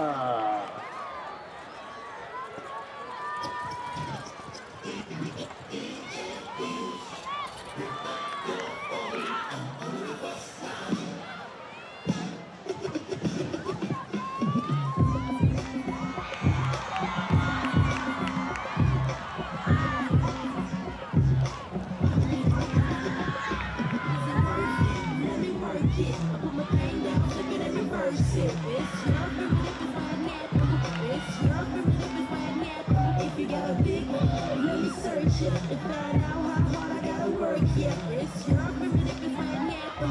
It's your primitive is my anthem. I like to get to know ya, so I can show ya. Put on her on ya, like I told ya. Give me all your numbers so I can phone you.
All right, everybody, welcome back.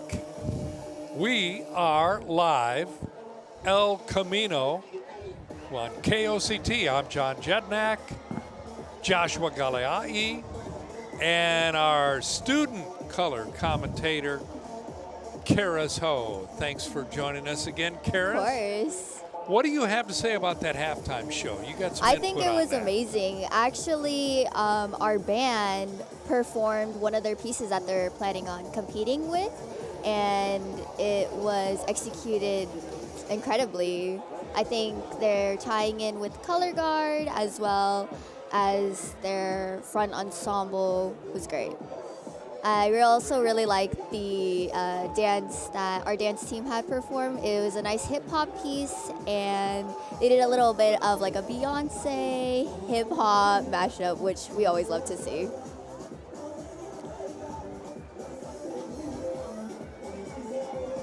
Well, they still got some good music going on, eh, Joshua?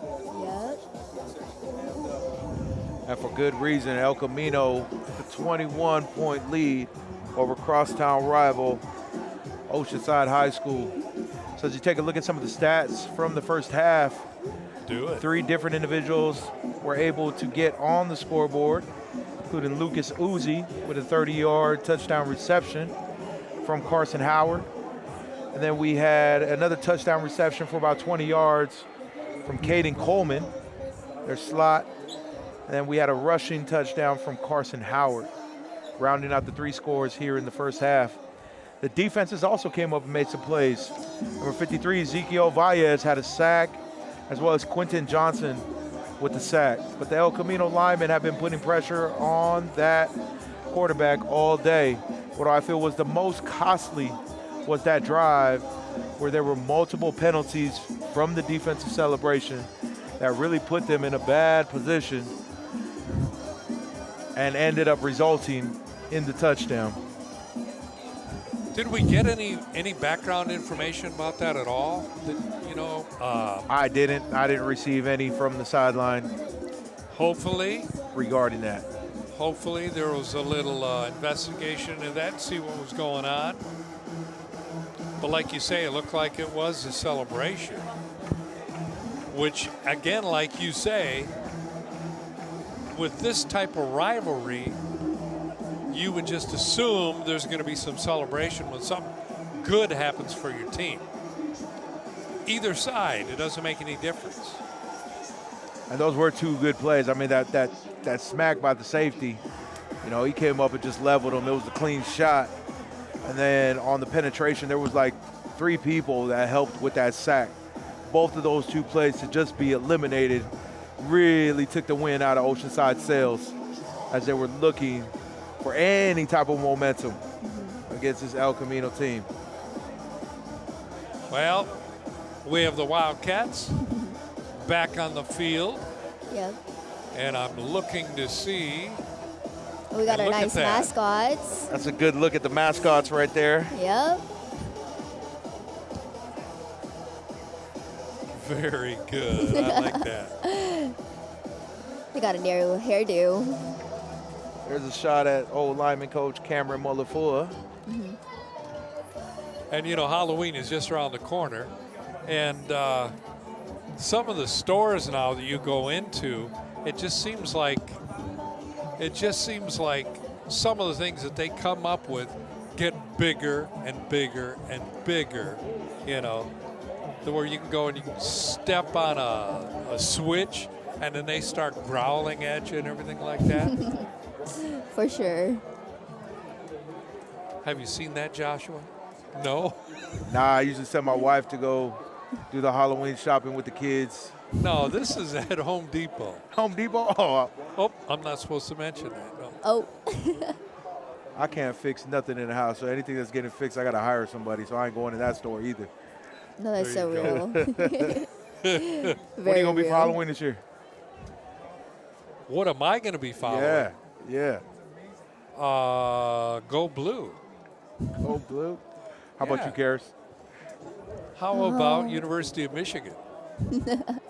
Are they going to have a coach, or is that dude going to be suspended the whole year? Oh, no, he's back. Is he? He's back. Yeah, he was gone for 3 weeks. He better not ruin the momentum. All the assistant coaches getting those victories, and then he come back. Well, and the last victory did not look that good. Okay, they've got a – yeah, of course, they're not scoring the big points like they've done many times. But, so far they haven't played the best teams that are out there. But, so goes the way things happen at the beginning of the season. So we'll see what happens with my Wolverines. There's no such thing as an ugly victory. But, hey, some big games. Big games coming up this weekend. A lot of rivalries. I think that the whole college scene is focused on prime time and the job that he's doing over there in Colorado. And they are facing Oregon. Yeah, Deion Sanders, they're facing Oregon this week. Here come the Pirates.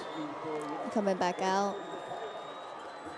Yep, the Pirates stayed in there a little bit longer. I think they wanted to make a statement. Mm-hmm. And we'll see what happens. Just about ready to start the second half. Live here on KOCT. I'm John Jednak along with Joshua Galeai and our color commentator for this third quarter, Karis Ho. And, you know, as a matter of fact, that is a lot of time left on the clock. If you take a look back at 2019, Oceanside was up by about 20 points, and then El Camino ended up coming back in the second half to beat them 28-24. That year, they had a running back by the name of KOCT that had put up 200 yards, and you would have thought, oh, man, this game is sewn up. And then slowly but surely, El Camino just kept chipping away and ended up coming back in the second half. So don't put it past. And they were playing at Oceanside. That was at Oceanside. So don't put it past the visiting team to find some kind of juju in that halftime speech and then bring it onto the field. You know, I was going down memory lane. I was taking a look at Max Preps, and I was just looking at some of these names that just kind of comes. I mentioned KOCT. I feel like he's the best running back ever to come out of Oceanside. And then even some of these names that are popping up like Nico Mangel, Matt Romero, Tofi Pau. You know, you see them all on the sidelines right now that are coaching for the Oceanside staff. Carson Howard, you know, he's still here at quarterback. He was actually our KOCT player of the game last year. And then a longtime family for El Camino with the Reeds family. They had Tate Reed last year, Kaya Reed, and those brothers are back at it again, playing now at the next level at Palomar College. So tell me, what change do they have to make, or what do they have to do in order to take control of this game?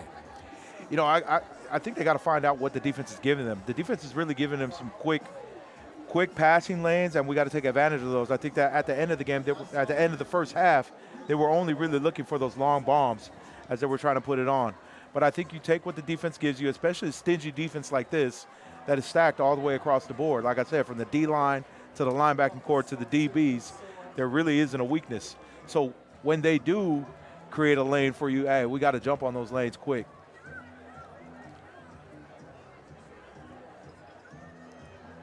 As we look here to get started in the second half, kicking for the Pirates.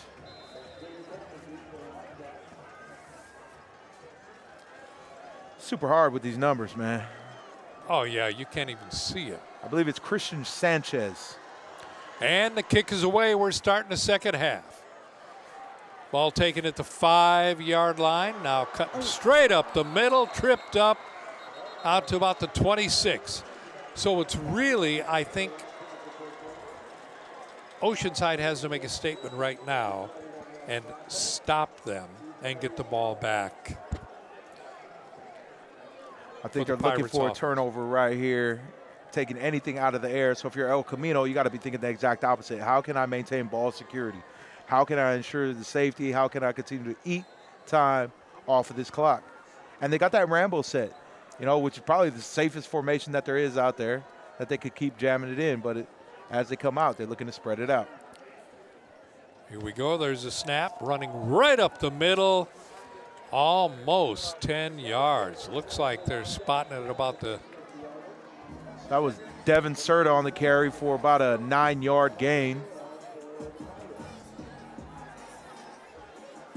Looks like there's substitution happening for the Wildcats. 2nd and 1. Here we are, start of the third quarter. Friday night football on KOCT. Snap, trying to run right up the middle. Now going off to the side, trapped behind the line. Down. Bring up a third down, 3rd and 2. That was Devin Serta. Looks like a loss of about a yard on the carry. Brings up a 3rd and short.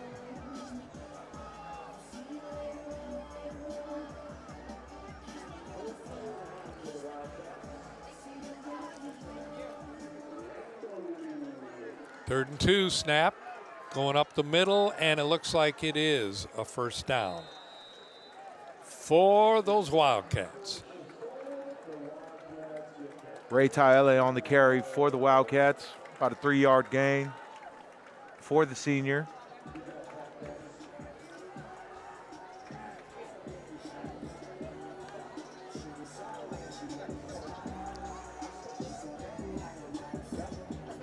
El Camino looking to just chip away at the clock with the big lead.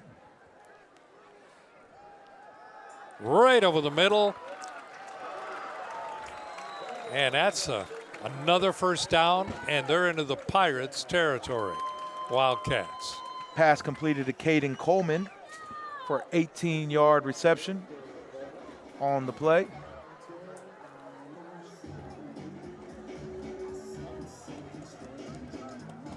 I tell you, man, Bell Biv DeVoe. Don't start dancing, Josh. Toss off to the side. Some yards gained. Maybe even a first down. Depends where they spot it. It's close. Looks like they are going to give him the first. Devin Serta on the reception for the Wildcats. Senior taking it around the edge.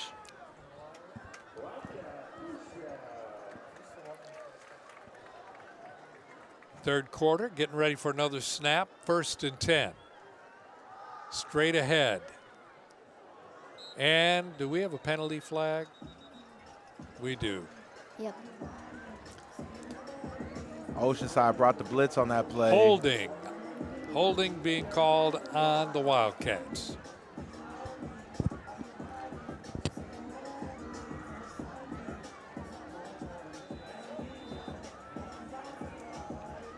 One of the few flags not thrown against the Pirates. Taking the Wildcats back for a 1st and long, 1st and 20.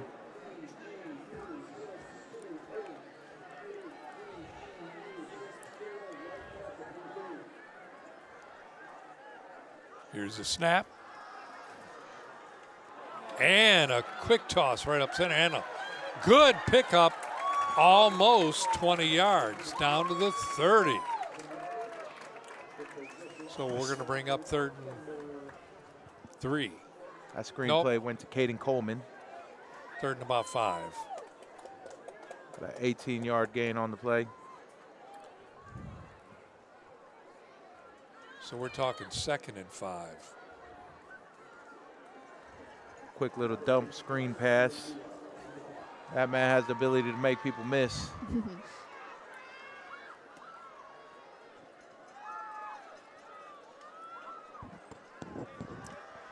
Back, throw up the center. Beautiful pass and reception.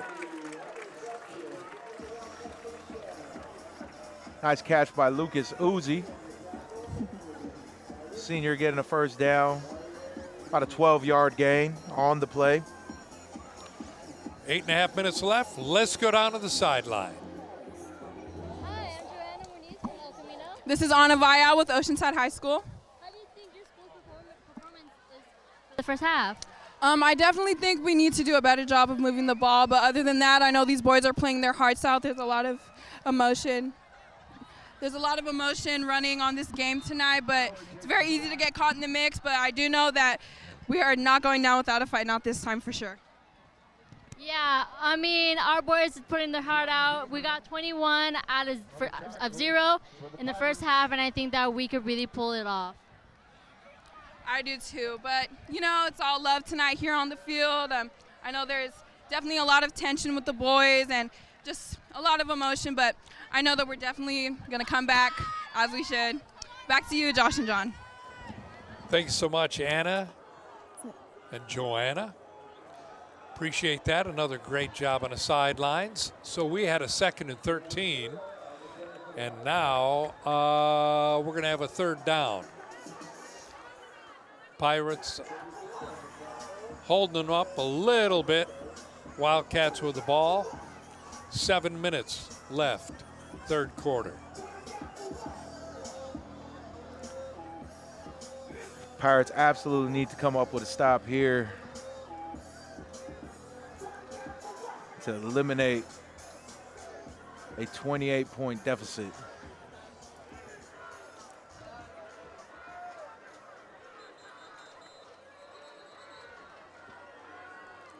Timeout. El Camino.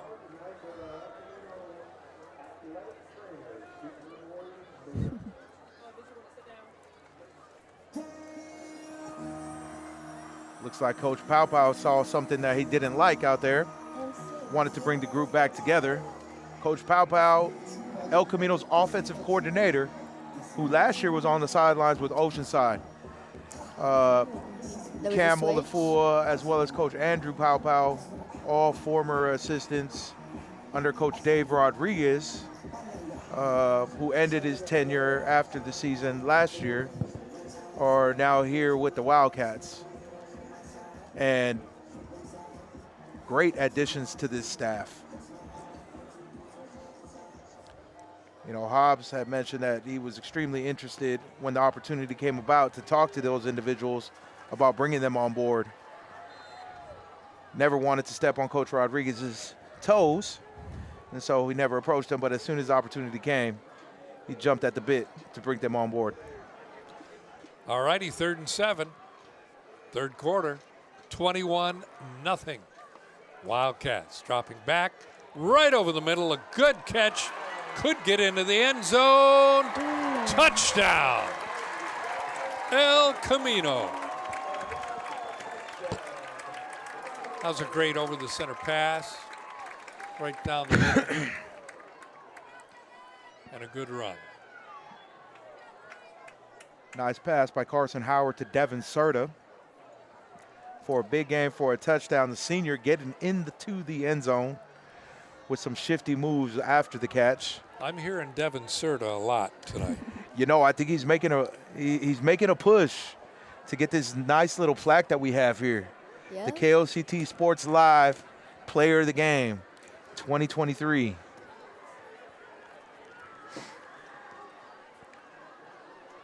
Who did you say our player of the game And was it's down, last year? and that was a Carson bad Howard. snap. Carson Howard. So what I want to do is I want to go. Okay, so we're going to look at a replay of the kick here. It's kind of a bad snap high, and he got it. There you go, turning a bad snap into a good point. So I want to talk to Karis because you already got some news on some people, a couple of people with El Camino that have committed. Yes. So we have 2 players who are already committed, as mentioned previously. We have Devin Serta, as you had stated, and he is committed to Cal Poly San Luis. Okay, Karis, we'll come back to you in a minute. All Let's right, go down to sounds the good. field. Hi, this is Joanna from El Camino. I'm here with Lainey. She's one of our student sections leaders. So Lainey, how do you get the crowd going during one of the games? I think just the overall positive vibe. We really just want to feed to our football team. I mean, they always do great out there. They're always just pushing themselves the hardest. We see them before and after school. So I just think the overall support over them just really helps push that positivity. How do you get a crowd going when it's like dead? You know, we just get the crowd going by some chants, you know, make them feel comfortable where they are, make them feel welcome in the El Camino territory. Alrighty, thank you. Back to you, Josh and John. Thanks again. We had a kickoff. And the Pirates are going to take over on their 27-yard line. It's a 28-0 game right now in favor of El Camino. So I would have to say Pirates, it's time to score.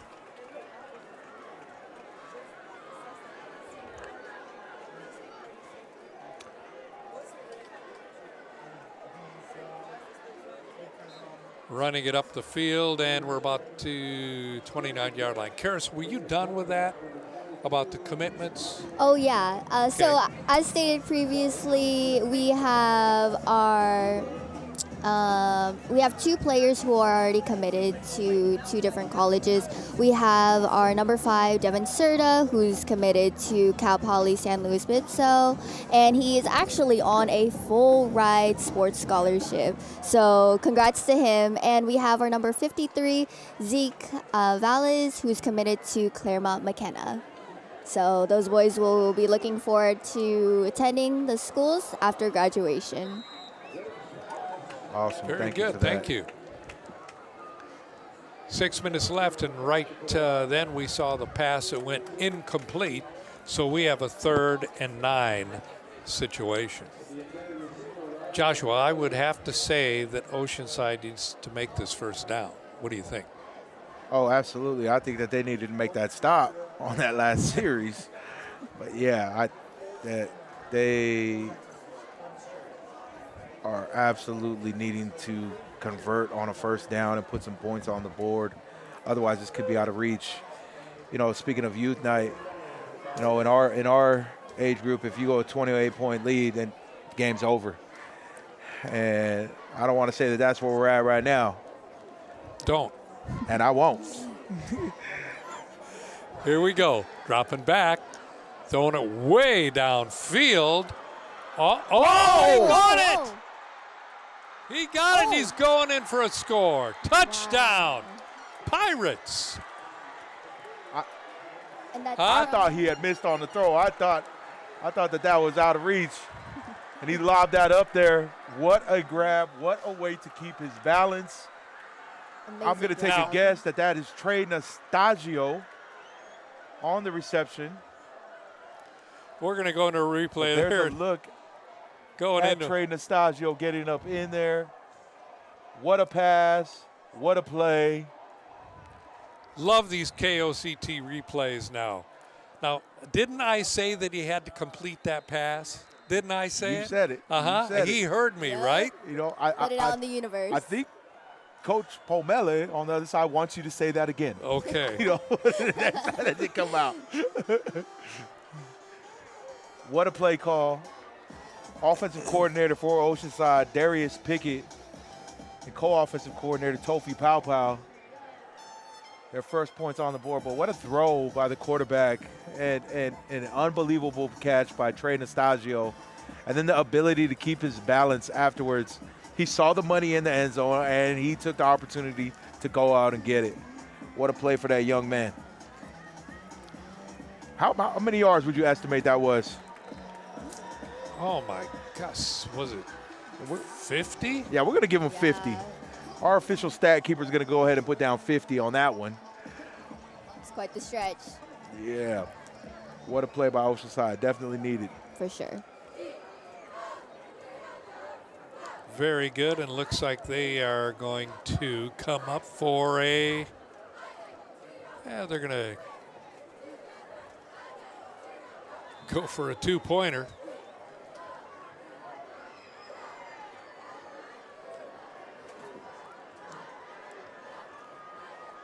Here we go. Snap. Keeper, and they're in for 2 points. Quarterback keeper up the middle for the 2-point conversion. Oceanside Pirates. It's now 28-8. And the fans on the Oceanside side have come alive. They're showing them right now. There's a good look at the Oceanside fan base right there.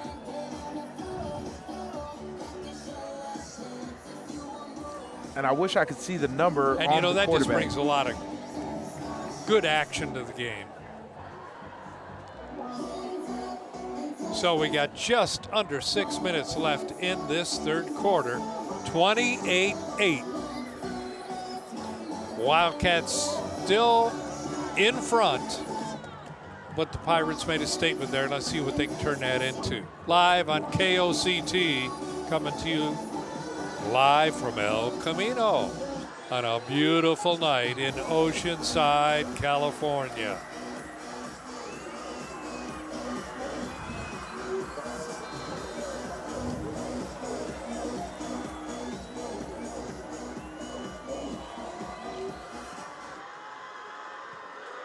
Oh, and a short kick. Let's see what happens. A flag.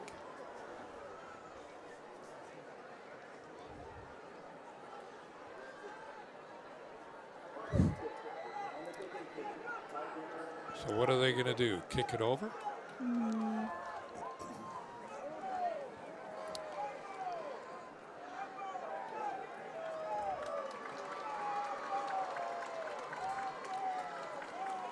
And that's what it looks like.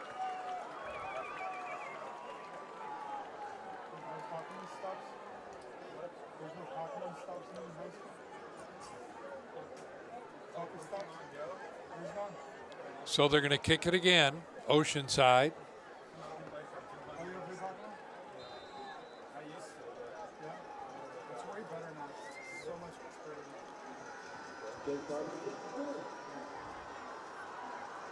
Ball's on the 35, kicking it away, this time straight down the middle, taken at the 10-yard line.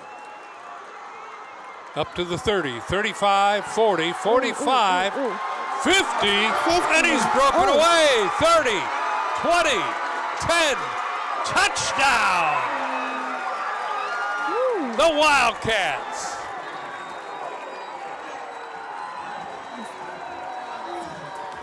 That was Caden Coleman on the kickoff return. He did it again.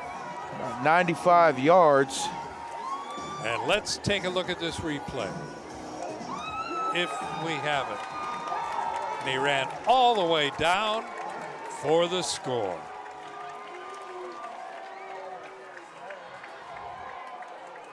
But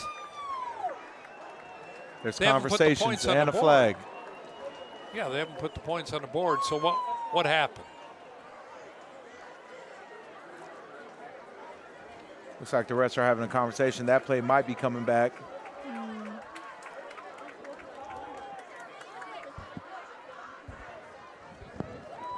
Waiting for the official call from the White Hat.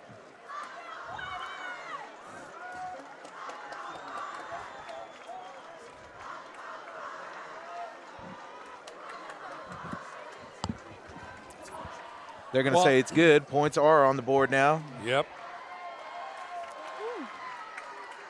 Whatever that was all about. Hey, we were just talking about Devin Serta's name being mentioned a lot. 4th player of the game. Caden didn't like that. Caden was like, hey, hold up. Let me give my opportunity. He took that one to the house and definitely has to be in the competition. Now 2 touchdowns on the day for Caden Coleman, including a 20-yard reception and now that 95-yard touchdown return. And now you're hearing the infamous cheer from that El Camino fan base. It's EC time. It's EC time. What? Here we go. Going in for 2.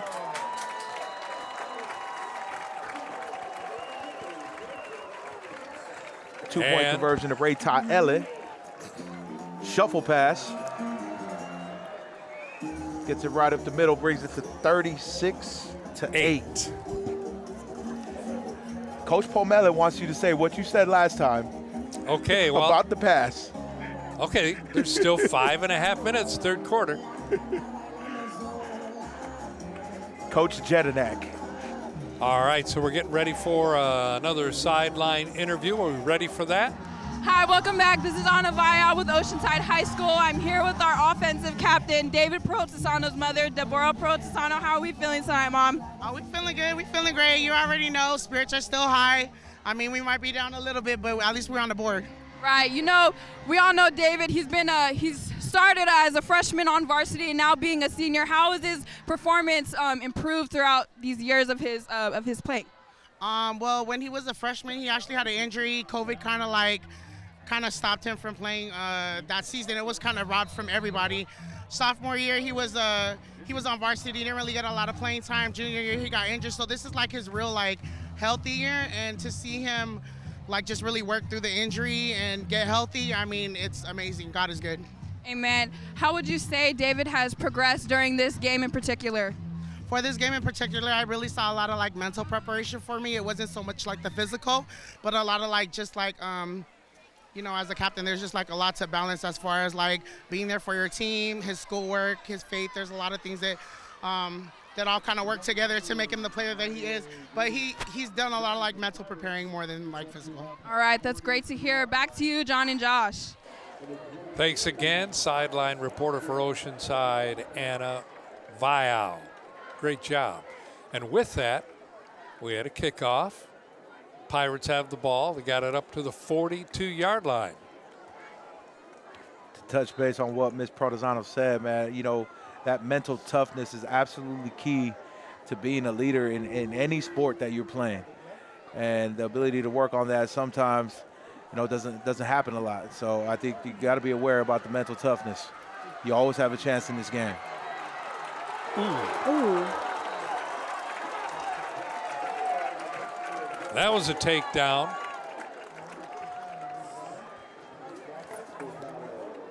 And, you know, Andrew Miller, he knows how to scramble.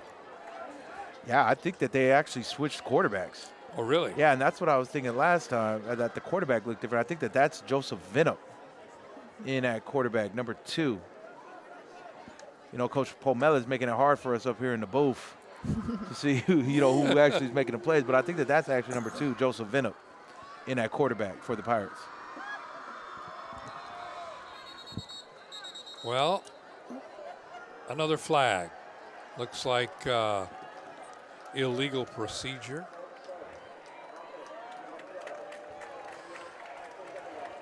So the call against the Pirates, they're going to bring it back 5 yards. So, you know, I think right here we're taking a good look at these new helmets that both of these teams have. El Camino has a new helmet set, and then Oceanside donning for the first time in years, not having that white helmet. It looks like Coach Pomela decided to call an audible and bring out the black helmets this week for the crosstown rival game, which looks pretty sharp. Looks kind of like that University of Hawaii helmet. Oh, yeah. Colors are the same. Yep. Yep. 2nd and 16. Here's the snap.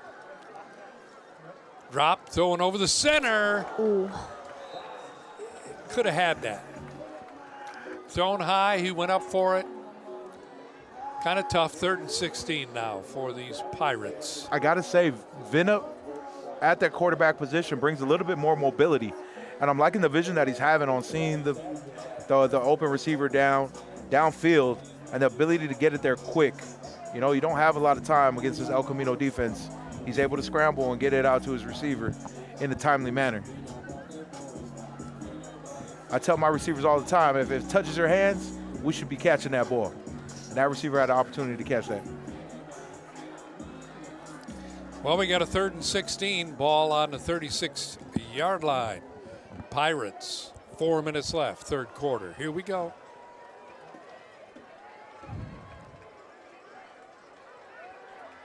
Dropping back. Drop back pass for nobody. Yeah, that pass intended for Adrian Luna. Looked like it was a screenplay to the left and just ended up getting knocked down by one of the El Camino linemen.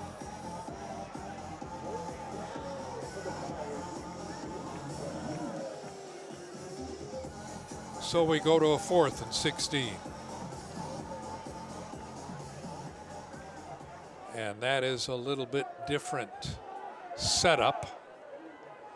With the punt, it's away.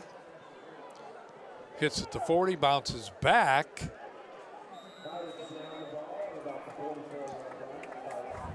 So we're going to have the Wildcats taking over. At about the 43-yard line. Just under 4 minutes left here in this 3rd quarter. 36-8. So as we start to have these conversations about player of the game, is there somebody that's sticking out for you, Karis? I think definitely from EC, Quaden Coleman. It's looking pretty good. Caden Coleman gets an early vote. Karis Ho. But Devin Serta is definitely playing a very good game, too. Oh. Penalty. Well, they're calling a flag on that, but was it really overthrown where he couldn't have got to it anyway. It was, but you can't pull the jersey like that. I mean, so he's running down. You see the separation of the jersey from the shoulder pads. The ref has to absolutely call that. That was DeMario Vivian on the coverage for the Pirates. Pass intended for Lucas Uzi. Call comes about.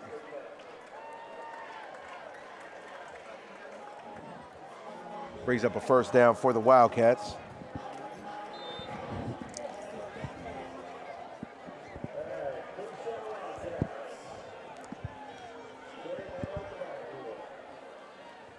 Here's a snap, running straight up the middle. Got about 4 yards. Devin Serta on the carry. About 4-yard gain on that. Wildcats looking to chip away at the clock.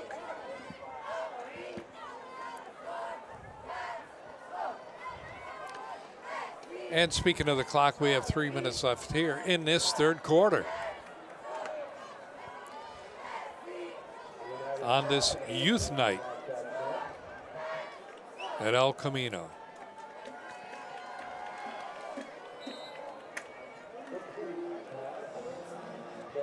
Had a pass up the middle and that touched the ground. Pass was intended for Caleb Reese.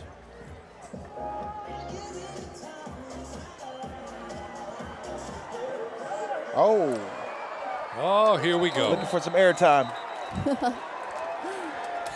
Hit the gassers.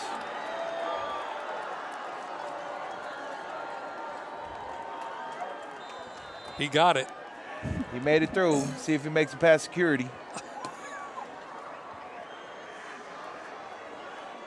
That's that 10 seconds of fame. Oh, he's running up. Yeah. He's disappearing. Pass right up on the right-hand side for the Wildcats. No good. 4th down and 6. So what will the Wildcats do at this point? No, they're going to punt it. They're going to punt it. They're going to play it safe. They don't need to play it safe. You know, this is a rivalry, but definitely one that still has an appreciation for each other as we all come from the same community.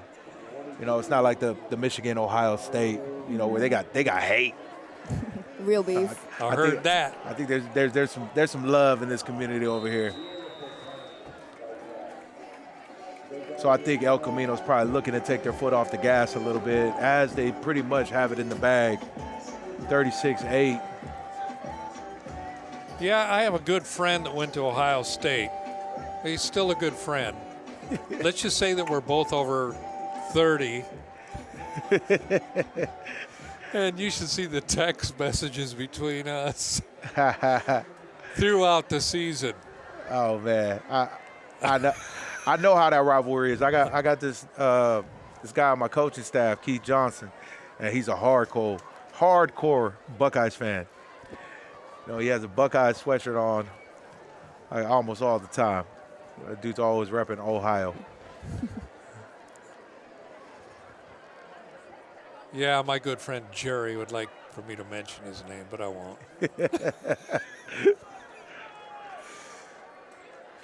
Oh, yeah. So with that, looks like there was a gain of nothing. So bring up 2nd down and 10. Adrian Luna on the carry. Looks like Vinup still in at quarterback for the Pirates.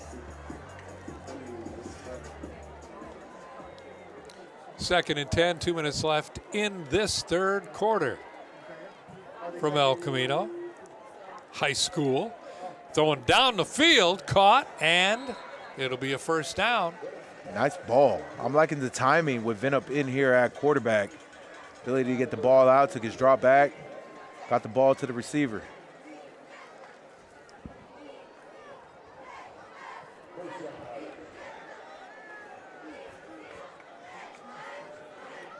Ball to 33. course, the Pirates want to continue moving it down the field, getting some more points on that scoreboard. There's the give, the run, and a gain of about 4 yards. That give is to Riley O'Malley, who I believe was the receiver that caught the ball on the last play.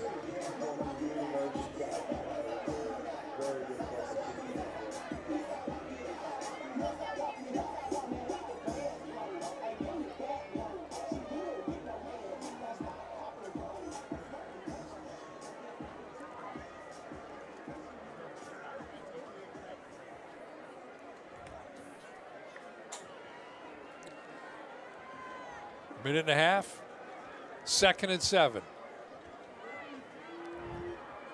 Running up the middle, 50-yard line, 45 of the Wildcats. You know, that was a good run. Hey, Vinup gives up a little bit of height to Miller, but I would tell you the way that he's been running this offense in here, you know, he adds that mobility aspect in there, and it seems like they got a little bit of a flow going on with Vinup in here. And a bobble with the ball, but got up to the line of scrimmage, maybe even a yard, scraping for it. Just as I give him praise, that was an interesting pitch that he had out to the back.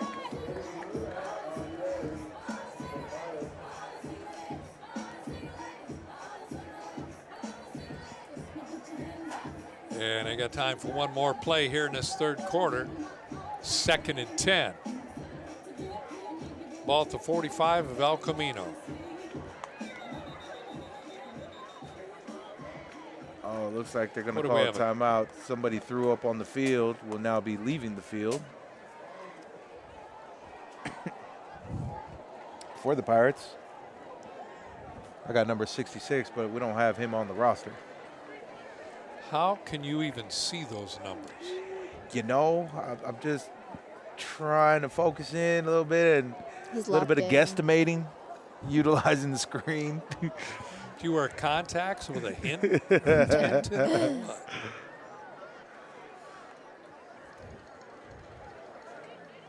Yeah, it is nearly impossible to see those Oceanside numbers from up here. Yeah, especially with all the lights and everything. Right? Yeah. I mean, what are they doing? They're spraying off the throw up. Oh. It's all about safety.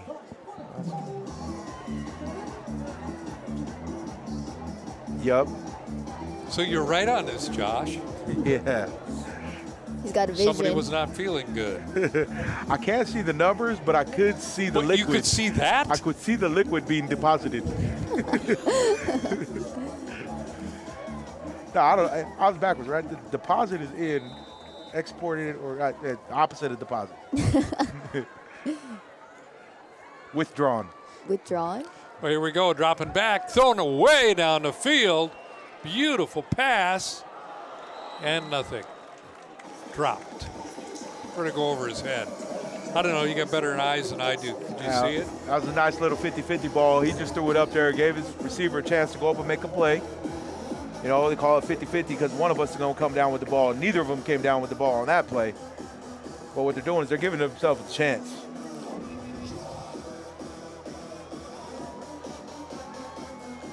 So here we go. There's 10 seconds left on the clock in the third quarter.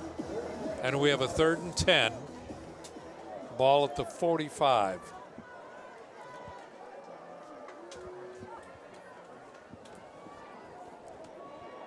Drops back, and he can't. Oh! Good pass, and he dropped it. Vinup took one for the team on that one. He took one for the team. Flag came down just as it did on this opposite end. That'll give the Pirates a first down. But absolutely took a shot on that scramble.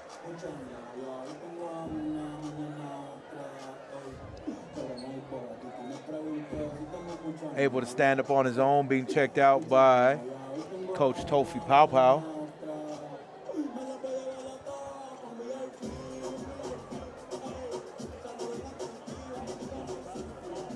We got Pow Pow coaches on both sidelines right now. Joe Pow Pow on El Camino, Tofi Pow Pow only down on the Oceanside sideline.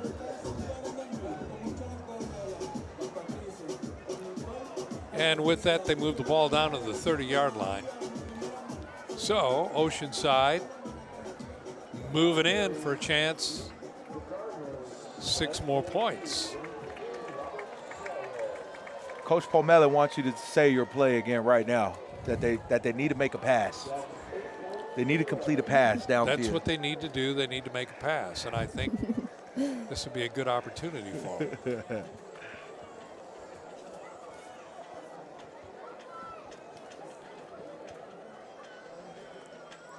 That's a tough break for that kid, man. He came in here and really changed the pace of this offense, and their ability to move the ball. He absolutely doesn't want to come out. Joseph Venop, proven to be a leader. Looks like they're going to go with another quarterback.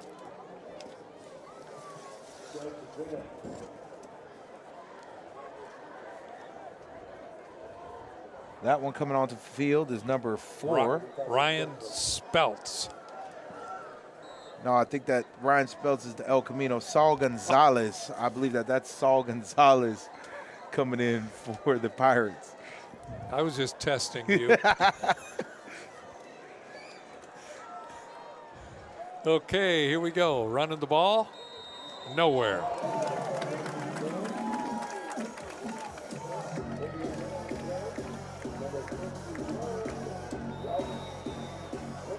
Okay, and that is the end of the 3rd quarter. Coming to you live on KOCT. 3rd quarter action with the score 36-8 in favor of the home team, El Camino Wildcats. Looks like they're bringing Venna back into the game. Looks like he was able to recover from that hit. Yeah, they need to take him out for at least a play.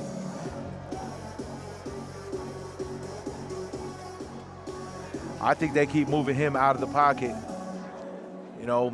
making something happen with his feet and looking for open receivers down the field.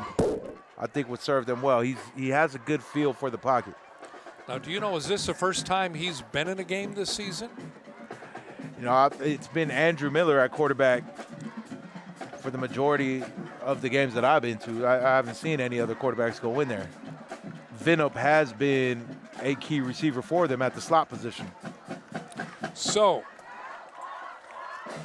we're going to welcome back our color commentator from the Oceanside Pirates, Jake Engel, putting the headset back on.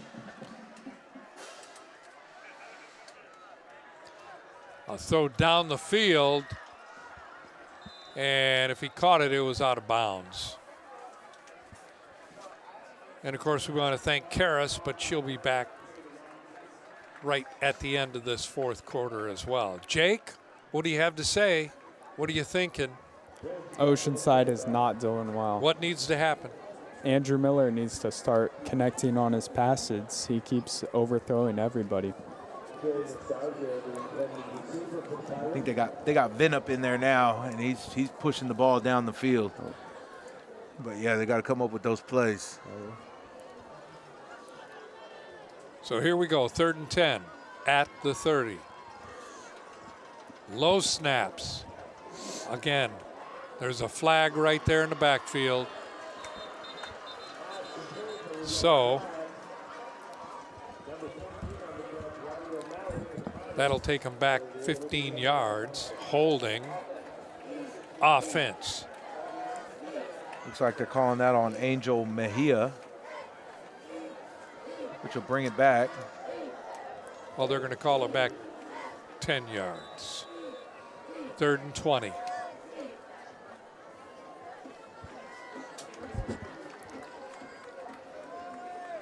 I think they keep pushing it down the field, playing with that nothing to lose attitude. We absolutely got nothing to lose. Let's take some chances.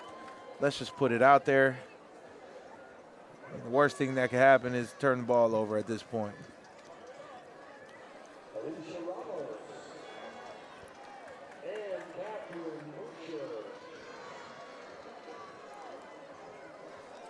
So we got a 3rd and 20 ball at the 40.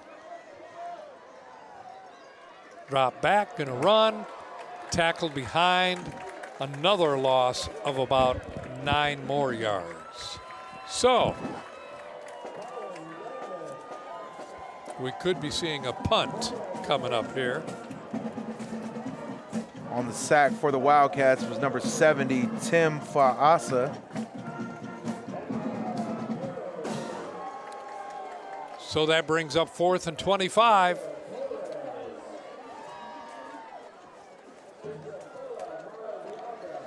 For the visiting Oceanside Pirates.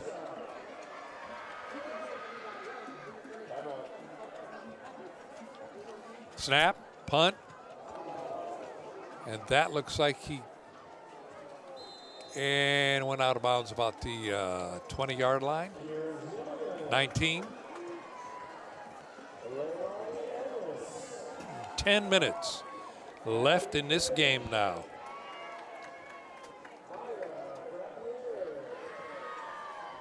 So El Camino takes over. Are they going to start bringing in some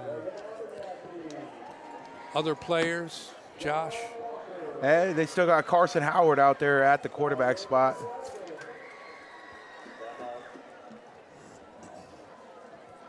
Still got Caleb Reese.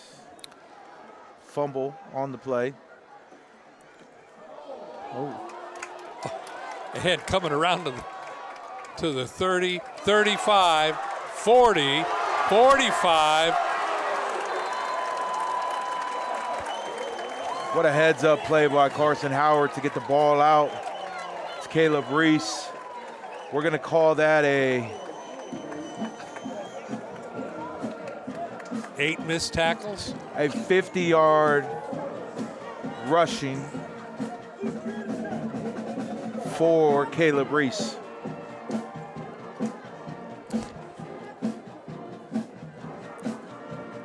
And they're spotting it at the 43-yard line of Oceanside.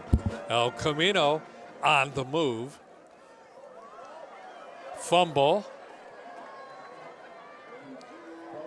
And this time he wasn't able to get. It's getting a little sloppy out there. It seems like there's something going on with the exchange. But the past 2 plays, there's been something in between Carson Howard getting the ball off to his running back. You know, I think with the opportunities that this team has and the lead that they have right now, you know, taking risks with leaving your starting quarterback in, you know, it's probably not the highest thing that should be on the priority. Oh, look at that. Quick snap up the center going down. And this is in for a touchdown. El Camino. Another TD. But there's a flag on the play. So what is the flag for? Shovel pass to Caleb Reese. About a 35-yard gain. Yeah. We're going to take a replay look at this. So it looks like they scored, and it's 42 right now. 2-8. 9 minutes left, fourth quarter.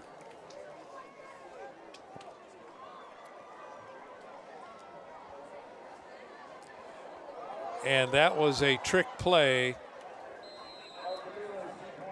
which I don't know. Are they practicing for a further game?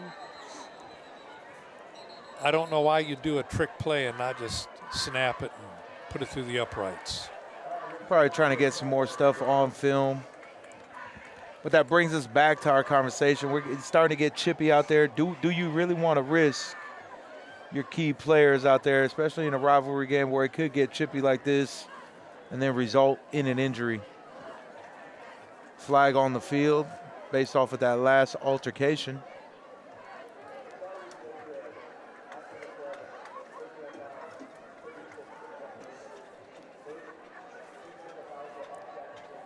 Personal foul on the Wildcats.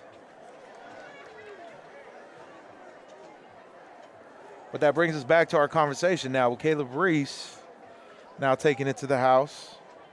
That was a shovel pass.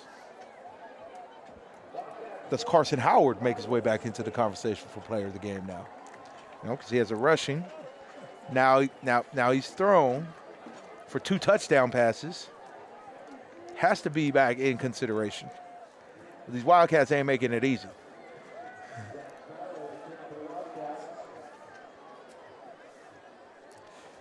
I think at this point in the game, they're practicing some plays. I mean, when you got that big of a lead and you do a shuffle pass to go in and score. They want to know who studied the playbook. You never know, and that type of thing is going to come back to haunt you in another game, you know, with the same team. So there's a kick. Taken on the 3-yard line. Pirates moving up the field to the 20. 42-8, my friends. More laundry on the field.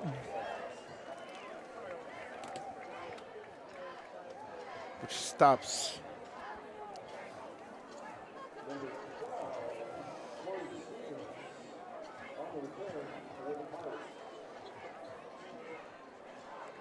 I don't know if that's on El Camino or if that's on Oceanside.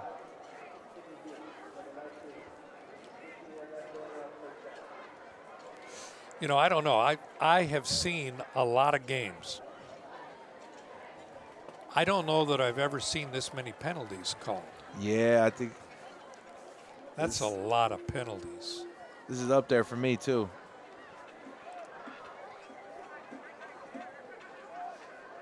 It's definitely a good amount of flags that have been thrown in this game. Maybe the refs are practicing.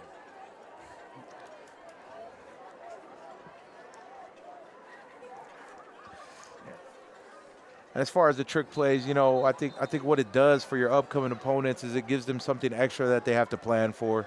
Yeah. You know, gets them distracted from your game plan.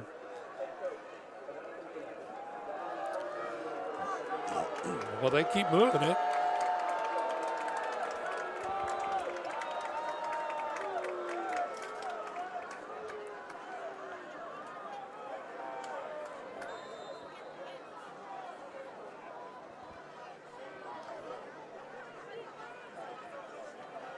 So here we go. Bad snap.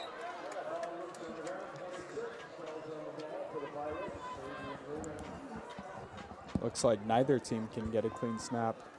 Josh, I've seen a lot of bad snaps. That one was low. That was at the shins. Mm-hmm. Had to bend over. You know, when you got moving pieces, it's about timing. So if there is a bad snap, then it just absolutely impedes the flow of the timing. So we got a 2nd and 14, 8.5 minutes left. Pirates with the ball. Dropping back to throw. Scrambling all the way down the field. Here we go. Oh. Incomplete.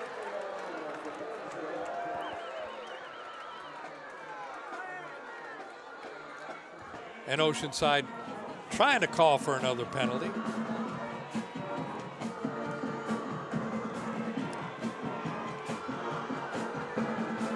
Trying to see who that was intended for. Can you see that number on that receiver right there? No. No. I believe that was number 19, Carson Beagle. The ball was intended for.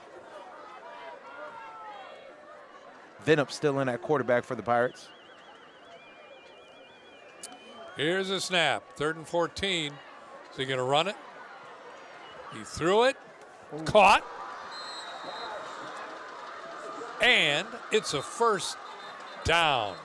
He's saying no. They're going to say he passed the line of scrimmage when he threw the ball. There's a flag. I didn't see the flag. That was Vinup as he was scrambling on out.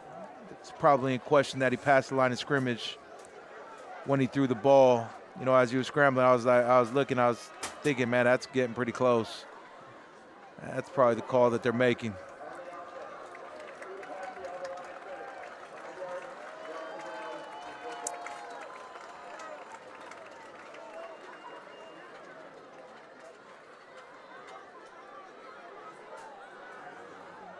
Well, that changes it just a little bit. So we're looking at a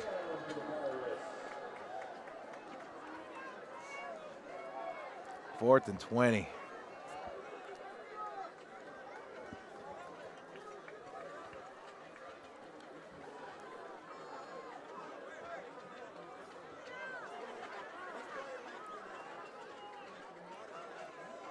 Still got Reese back there to return.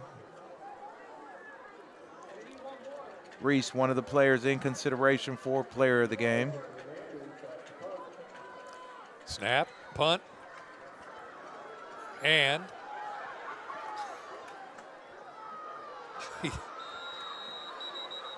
got it up to the 40-yard line. First and 10. Kingston Fa'atili on the recovery for the Wildcats.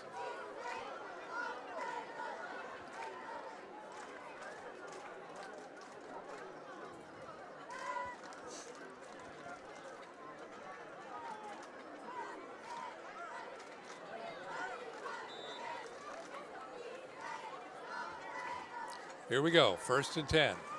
8 minutes left in the game.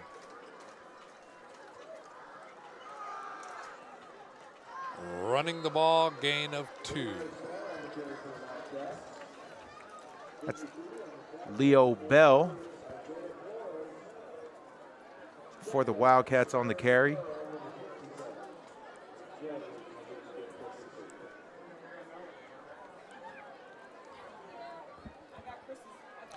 All right, we're going to head back down to the sidelines.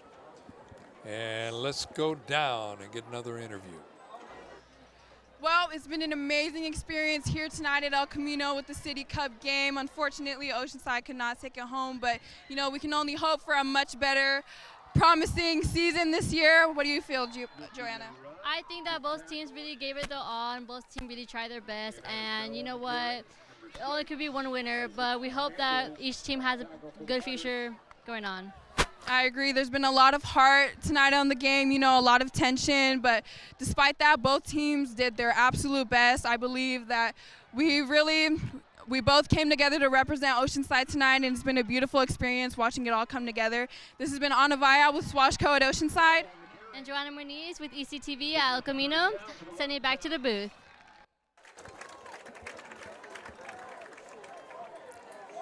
Thank you, Anna, for your sideline report and reports throughout the evening. Ball now is spotted at the 37. Wildcats with the ball. Coming up on 6 minutes in this fourth quarter. Right up the middle down to the 30.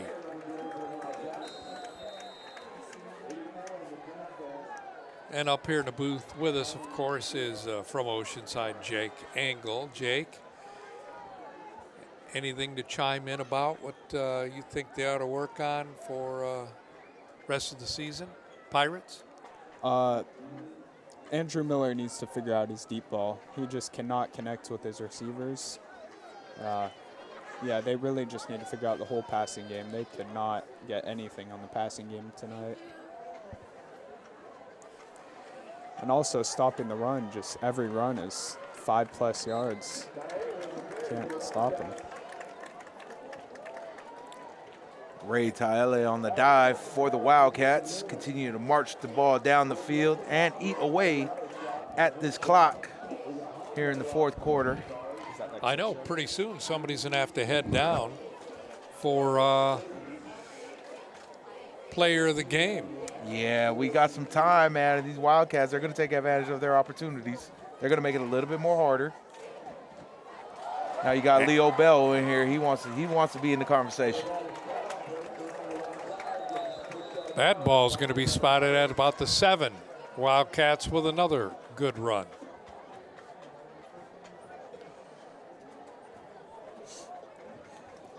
You know, the Wildcats just have so much firepower that they have. You know, these 3 different backs, they're all different types of backs. Holding on El Camino.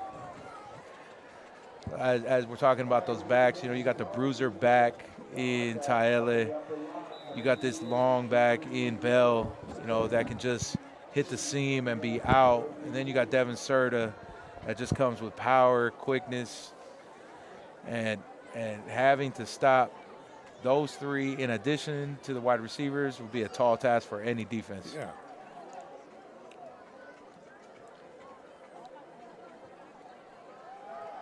Oh. Number 8,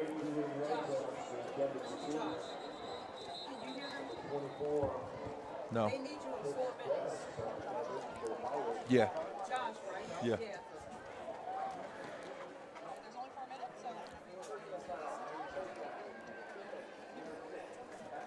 Okay. Yeah. Yeah, we used to go down in 2 minutes though.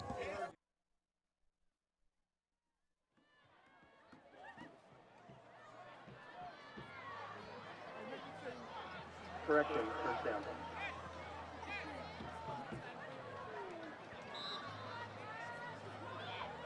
And we have a 1st and goal situation. Once again, for these Wildcats. So let's see what happens. And there's a give going left.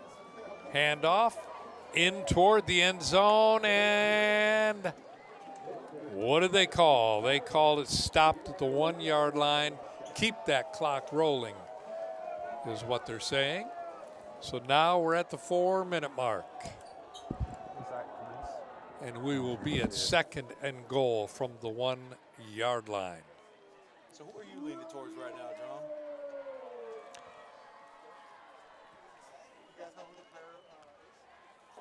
Yeah, you know, as we come down to it, Josh, you've been watching so and with the stats, where are we at? So we got a couple of candidates. We got Caden Coleman that has 2 touchdowns, including one 95-yard touchdown. We have Caleb Reese, who has a touchdown as well. We have Devin Serta that has a touchdown, and also Carson Howard, our last year's KOCT player of the game. How about total yards gained in addition to that? How about which one? Kevin Certain. How about total yards gained? Devin currently has about 40 yards. And then including with the receptions, probably puts him at an overall 60 yards. Which, as you're taking a look at it, you know, Carson Howard definitely been able to lead this team on the offensive side. Some of these guys go both ways, which is why I like the Caden Coleman. And we got another score for the El Camino Wildcats at home.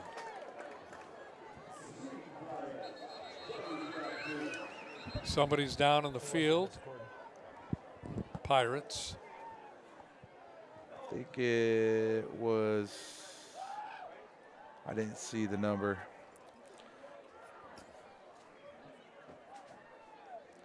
We got an injury on the field. Well, he is moving.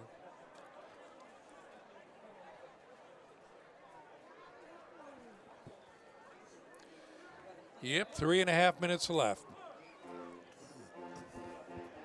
Yeah, so I mean, I don't know how we feel about, those players mentioned, I think that the aspect that Caden Coleman brings is that he's also on the defensive side. He's made a couple crucial pass breakups for them. I think that it's easy to go with the quarterback as well. He will be a repeat KOCT player of the game. I'm not too sure how many of those we've had in the past. Devin Serta, steady. And then Ray Taele, I would have to say, he's steady in there, just doesn't have a touchdown. And then Lucas Uzi had that touchdown at the beginning of the game, but not so much after that. So I'd say for me right now at this point, it's either Caden Coleman or Carson Howard. Who would you be leaning towards amongst the two of those?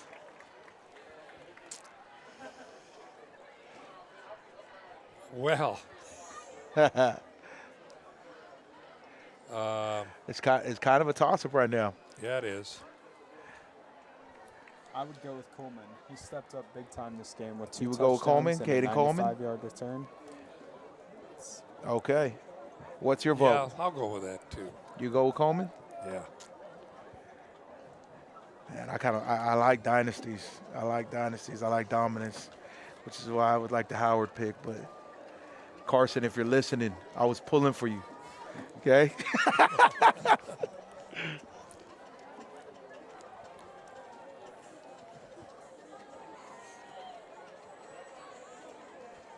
Yeah, so here we go again at 3.5 minutes.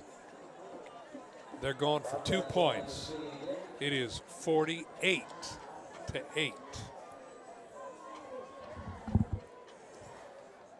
No, they're going to kick.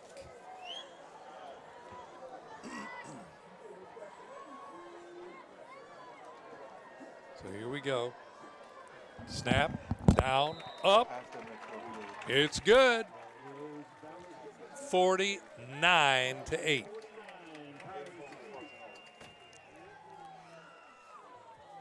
$49-8. 49-8 here at this crosstown rival.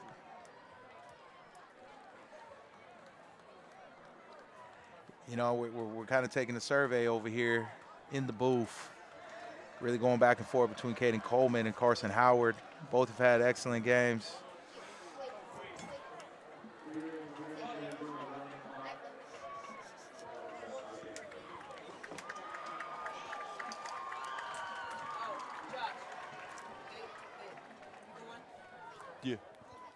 Yeah, we got 2.5 minutes left. Okay. Live on KOCT, and Josh is getting ready to head down to the field to award player of the game. Or did we go with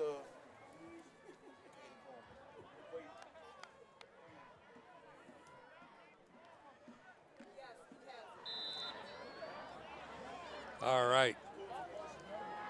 Clock is running. Clock is running, about coming up on 1.5 minutes. The kick is away. We're going down to 10-yard line, coming up the field. Oceanside with the ball, and they are run out of bounds at about the 23. Does anybody know what position Caden Coleman is? He should be a receiver. Yeah.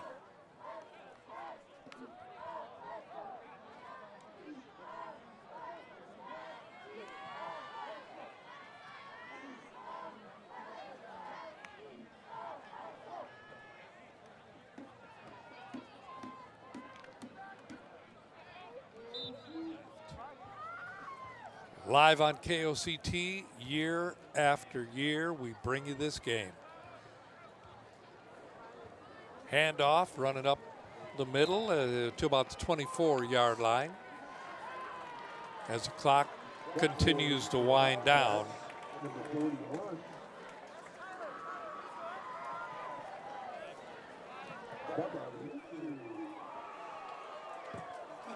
And as I've said this before, it has been a beautiful night here in the city of Oceanside, California. We're down within 15 seconds now. This should be the last play of the game. Running up the field, coming down, and that should wrap it up. Game's over. El Camino Wildcats take this one by storm over the Oceanside Pirates, winning again, this time a 49-8 victory for the El Camino Wildcats.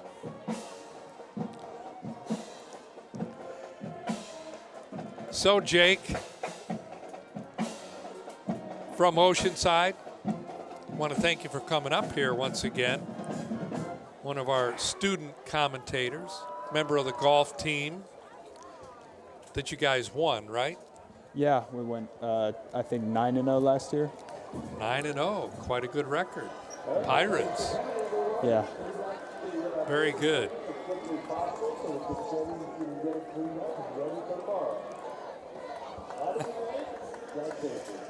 So there you go. This has been a fabulous game. It's been youth night here at El Camino. And as Josh, who headed down to the field, by the way, to give out player of the game, has said, a great music night as well. I would say, Jake, you'd have to chime in on that. Great music night. Yeah, it was a good music night. You know, I wouldn't call this a very good game. I'd call it a massacre. Yeah, massacre. Well, you know, it opened up.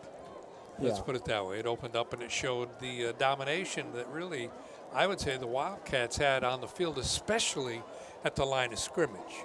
It gave them time to make the passes that they had to make, but also the running game was great. Yeah, they set the tone from the beginning, just a very physical, dominant team. And when that happens with the running game like that, I mean, you have to look at the line of scrimmage.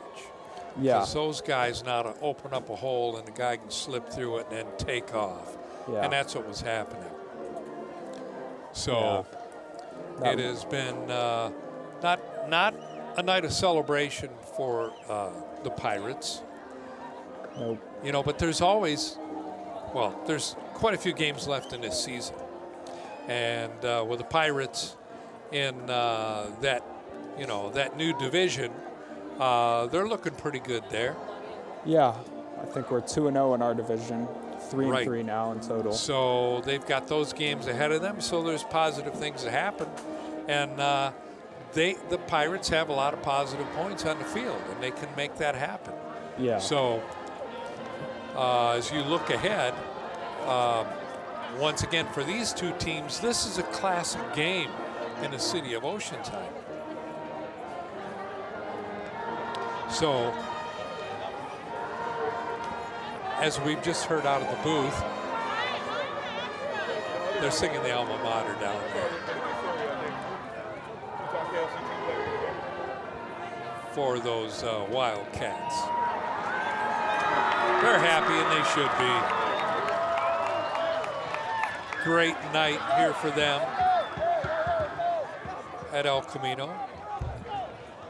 And what we're doing right now is we're waiting for Joshua Galeai to get set up down there to bring us the winner of Player of the Game.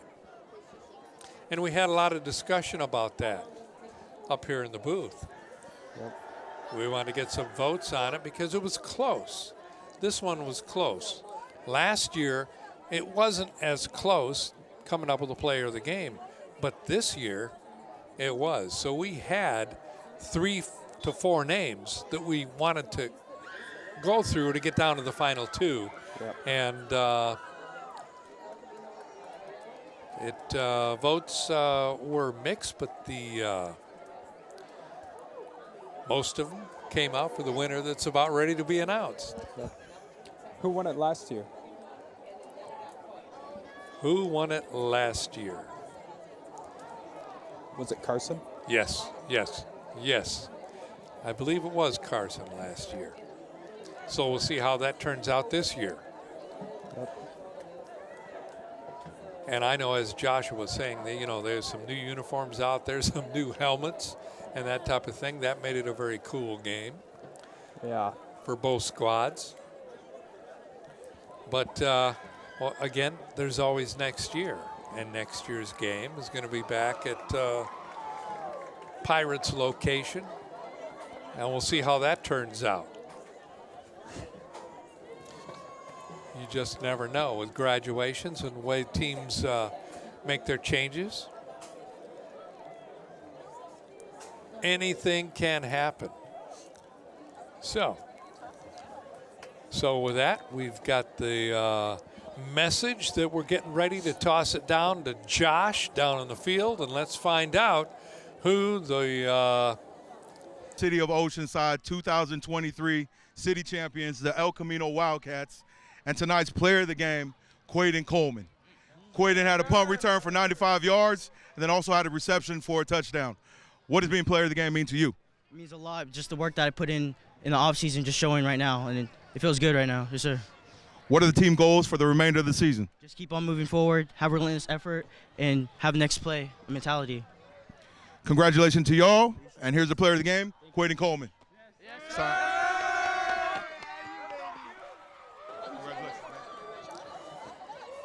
All righty.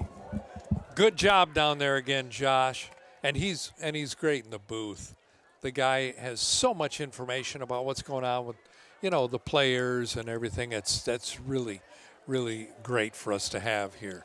So, once again, want to thank our color commentators for the game, Jake Engel, Oceanside, Karis Ho from El Camino, and our sideline reporters, Joanne Munoz, El Camino, Anna Viao. I think I got that right for Oceanside.